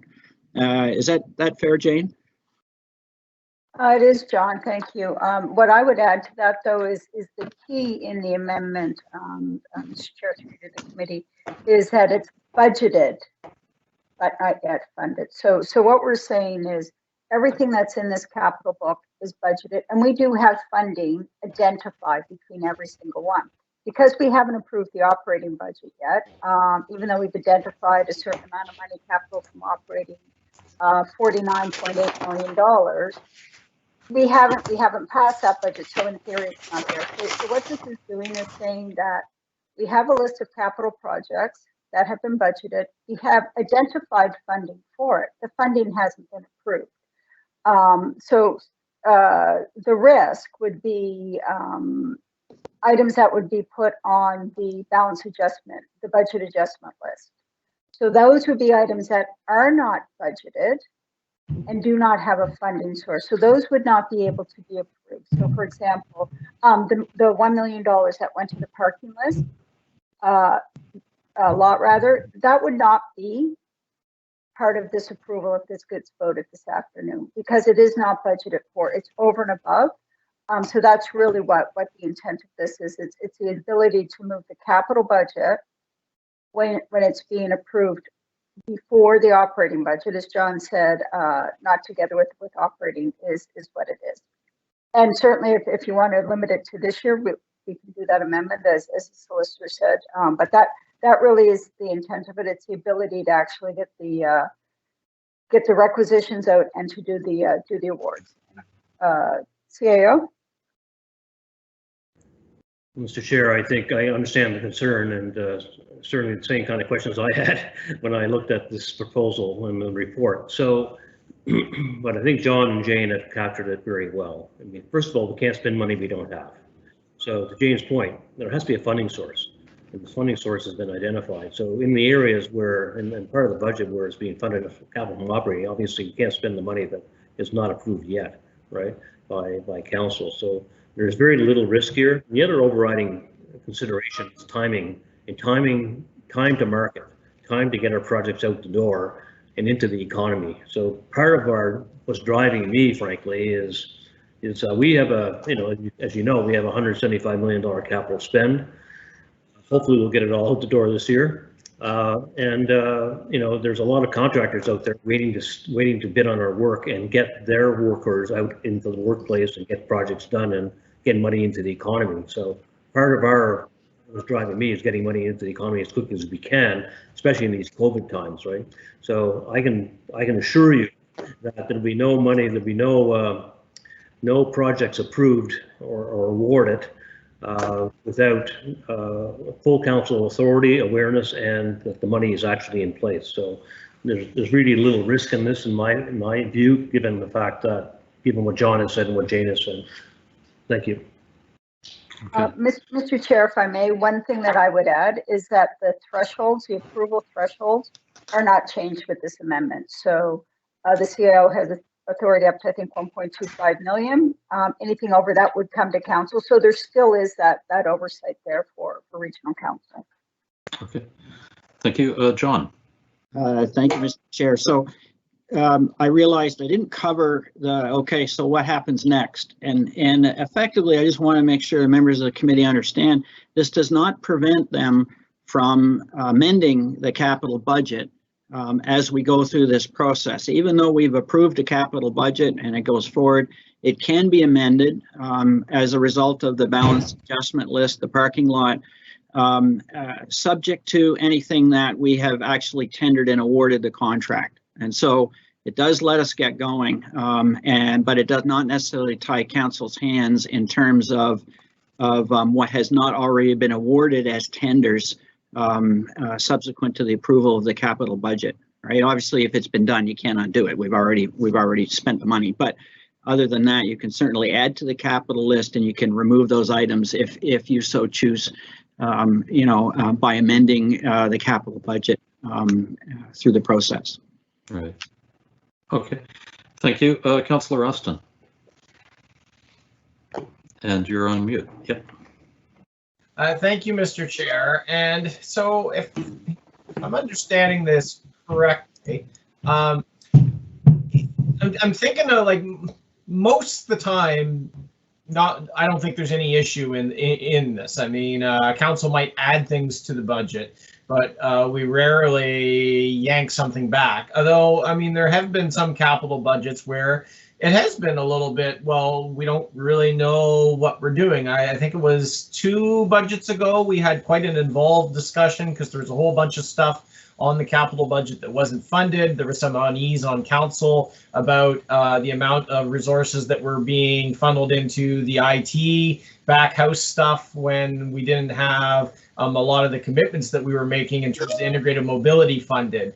And as I recall, that discussion played out over the course of many weeks before it finally came into conclusion. To have something like this in place then maybe would have been not quite not. I'm worried that there might have been problems in a situation like that. I'm wondering, was any thought given to, rather than just kind of making this a blanket each time, whether or not having the ability to authorize this each year, so that then council, if we are looking at the budget and we do have kind of qualms about it, we have the ability to just say, you know what, this year we're not, there's still a little bit too much unknown, we're not comfortable having that authorization go ahead, rather than amending it as, well, it's automatic that this authority exists. Thank you. Go ahead, John.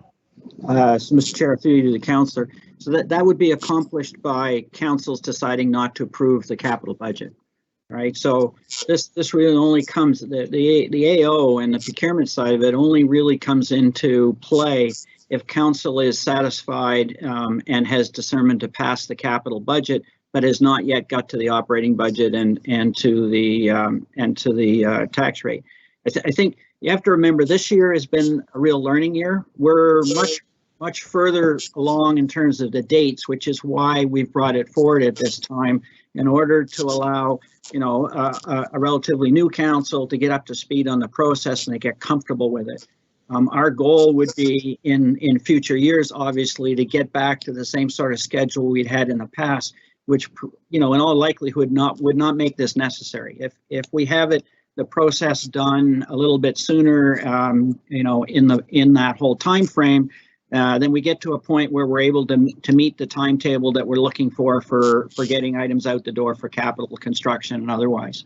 And that's why we had come up with the advanced tender list that kind of covers that in the normal course. This year, I think, is a bit of an anomaly. At the end of the day, it still comes back to council if in a future year you really wanted to get out early, or if there was some specific concern, this will leave you that flexibility, provided that a future council passes the capital budget, right? So it's all in council's control. John, if I can just quickly ask, do you recall what we did? My memory bank is fuzzy here on the fly. What we did the year where we did have qualms about the capital budget, did we defer passing it, or was it all through budget adjustment list? I can't recall how it was, what we did that year. Since I've been here, which is I think about 8 years now, we have always passed the capital and operating budgets as a package at the end of the process after going through the budget adjustment list. So this is why you know, our AOs and our processes are developed the way they are, and it aligns frankly with the obligation for a balanced budget legislation, right? You are sort of breaking with tradition because you are approving a capital budget which you've gone over, you've looked at fairly heavily, and you're comfortable with, as opposed to waiting and approving both together and the resulting tax rate. And the risk is very manageable, I would suggest, and that's why we recommended the sort of change that we have. Thank you. Okay, thank you, Councillor Mason. Hi. You know, I support the change to the administrative order because one of our biggest challenges to the councillors who have joined us in the last couple of months is that the construction season is this big. So, you know, I think the advanced tender is the start, and it's something that I remember Steve Craig and I were always pushing for more and more and more. And I had said in budget before that perhaps the entire capital budget could be on the advanced tender list, but that kind of defeats the purpose of us even having a conversation. It's all gone out the door. You know, what happens practically is that your constituents are complaining because stuff they thought was going to get done doesn't get done, because Dave Hubbley and his team and the building services people and all that stuff can't get it all out in time before the snow falls and construction stops again. So, you know, we are still in control of this budget, but I strongly support getting the construction pieces and the capital budget stuff out the door as fast as possible. And I will be supporting the administrative order as presented. Thank you. Thank you, Councillor Smith. Thanks. Really quickly, I asked in the chat, so if we were to approve this today, understanding that we're, you know, a month away from our April 1st date, do we expect that we'll have tenders ready to go once we approve this today? That would meet that social procurement and social framework category? Over to Jane Mr. for that, yeah. Thank you, Mr. Chair. So whether or not we'll have tenders ready to go today, that would depend on how advanced the advanced tender list is. So possibly. My recollection of the social procurement and the living wage component of that is that's primarily related to operating.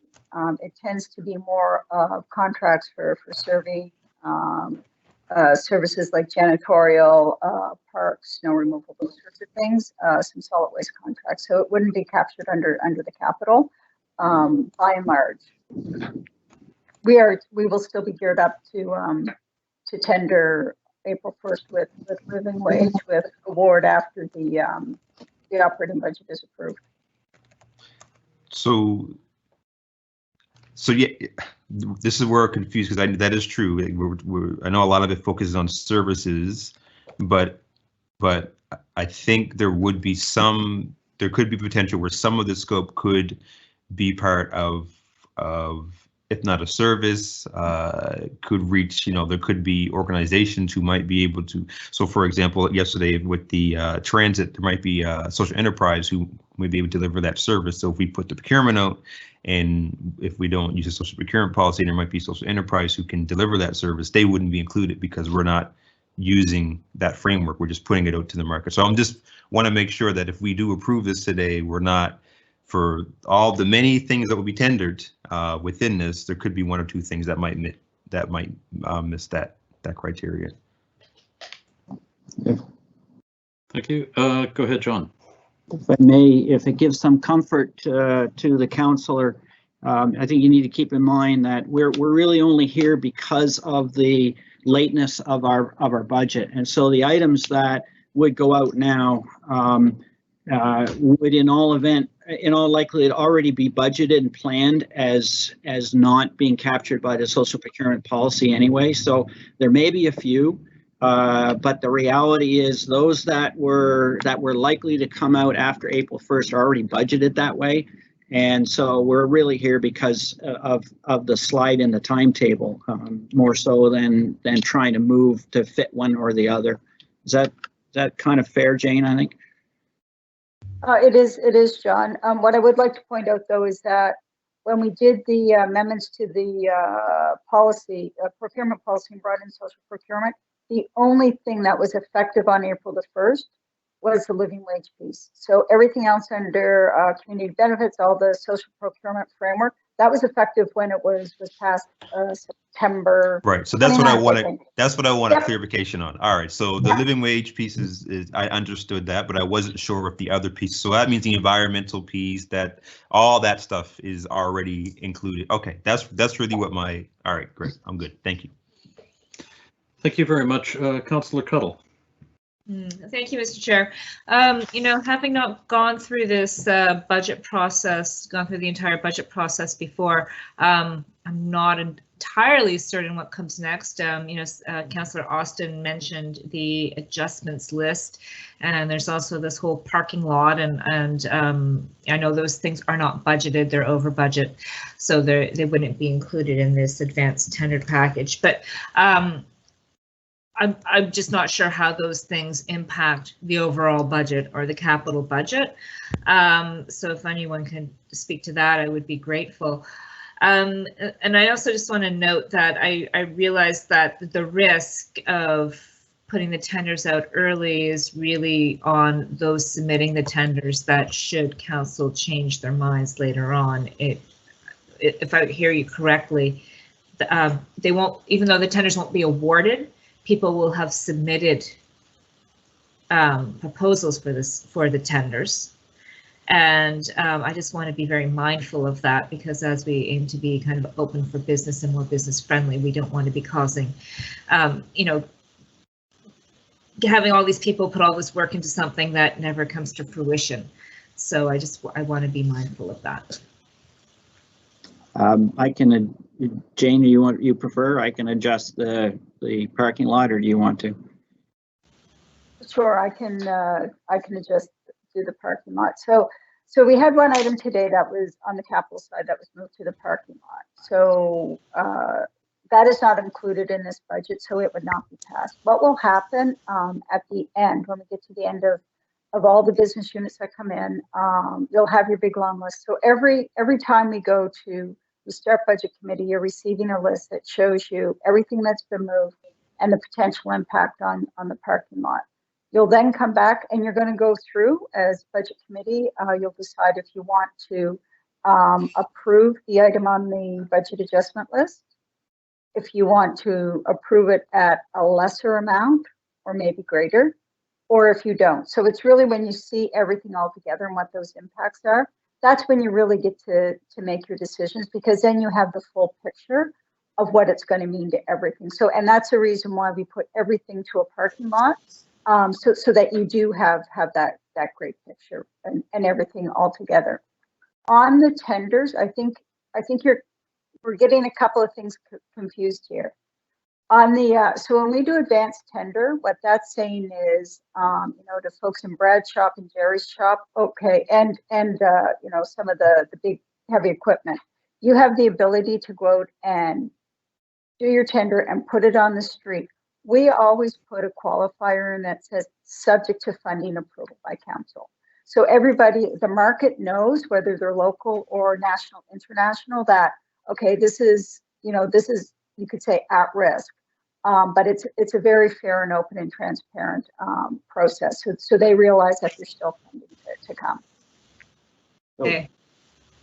And just to be clear, Mr. Chair, the budget adjustment list is the formal name for the parking lot. They're one and the same. It's basically a way of being fair, so that simply because one councillor put something forward, 2 weeks before another, that they're all addressed at the same time, so that we don't essentially jump the gun before understanding all of the items that need to be considered. So they're done in one pool at the end of the process to be fair to everybody. Okay, I appreciate those clarifications, and I will be supporting this. Thank you.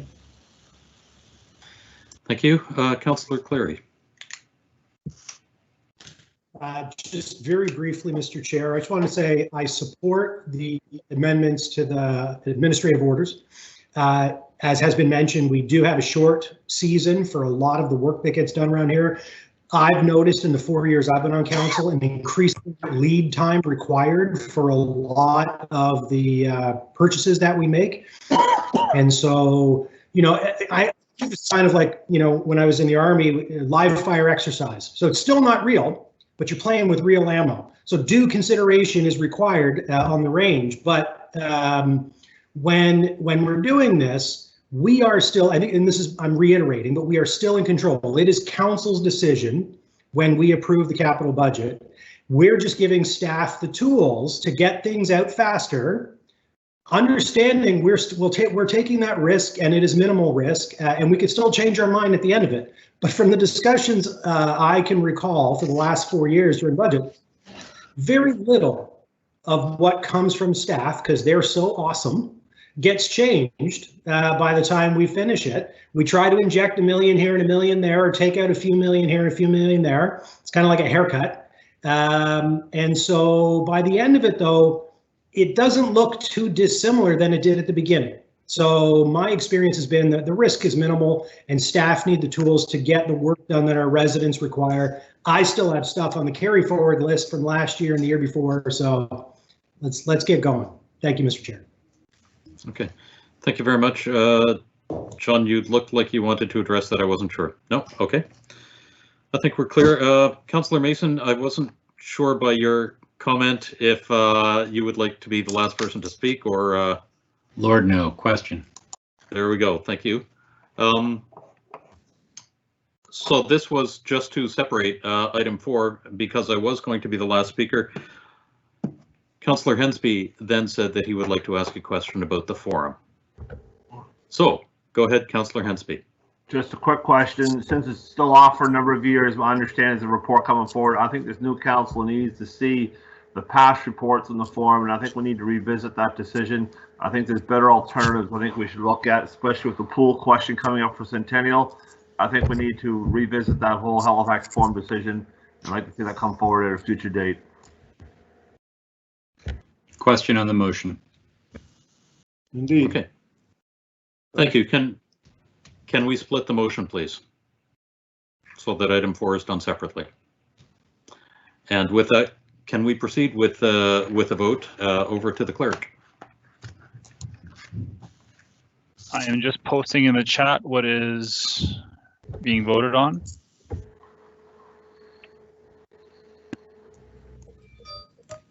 Is the desire to split all of the parts or just the change to the AO? It would be. Yeah, I thought one vote. I thought 1 and 3 on block, isn't it? Yes, it is. 1 to 3 together, and just split number 4 off. That's what I have. I have the first 3 bullets in the chat, so that is what is being voted on right now. Beginning with District 4, Councillor Purdy. Voting in favor. 5, Councillor Austin. In favor. 6, Councillor Mancini. In favor of the motion. 7, Councillor Mason. For the motion. 8, Councillor Smith. 4. 9, Councillor Cleary. Yay. 10, Councillor Morse. In favor of the motion. 11, Councillor Cuddle. In favor? 12, Councillor Stoddard. In favor of the motion. Councillor Lovelace. Voting yes. Councillor Blackburn. Voting yes on the motion. 15, Chair Russell. In favor? 16, Deputy Mayor Outhit. Yes. 1, Councillor Daigle Gammon. Voting in favor of the motion. 2, Councillor Hensby. Affirmative. 3, Councillor Kent. In favor. Mayor Savage. Yes. So that motion passes.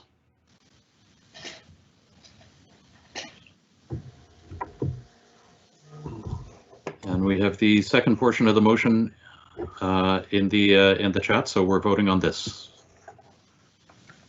Beginning with District 5, Councillor Austin. In favor. 6, Councillor Mancini. In favor of the motion. 7, Councillor Mason. For the motion. 8, Councillor Smith. 4. 9, Councillor Cleary. Yay. District 10, Councillor Morse. In favor. District 11, Councillor Cuddle. In favor? 12, Councillor Stoddard. In favor of the motion. 13, Councillor Lovelace. Was this motion formally moved? So this motion was moved at the beginning of the meeting before debate. We've split it for voting purposes, but it's the same mover and seconder from originally in the meeting. Thank you for the clarification. Voting yes. District 14, Councillor Blackburn. Voting in favor of the motion. 15, Chair Russell. Against the motion? 16, Deputy Mayor Outhit. Yes. District 1, Councillor Daigle Gammon. Voting in favor of the motion. 2, Councillor Hensby. Affirmative. 3, Councillor Kent. In favor? 4, Councillor Purdy. Voting in favor. Mayor Savage. In favor. And that motion passes. Thank you very much, everybody. We have 2 passed motions. We have nothing else on the agenda except for an adjournment. Our next virtual meeting is the Budget Committee on Wednesday, March 3rd, and we do not have to meet on Friday morning. Motion to adjourn. Probably motion to adjourn. Thank you very much. We are adjourned. Thank you. Everyone. Good job, everybody.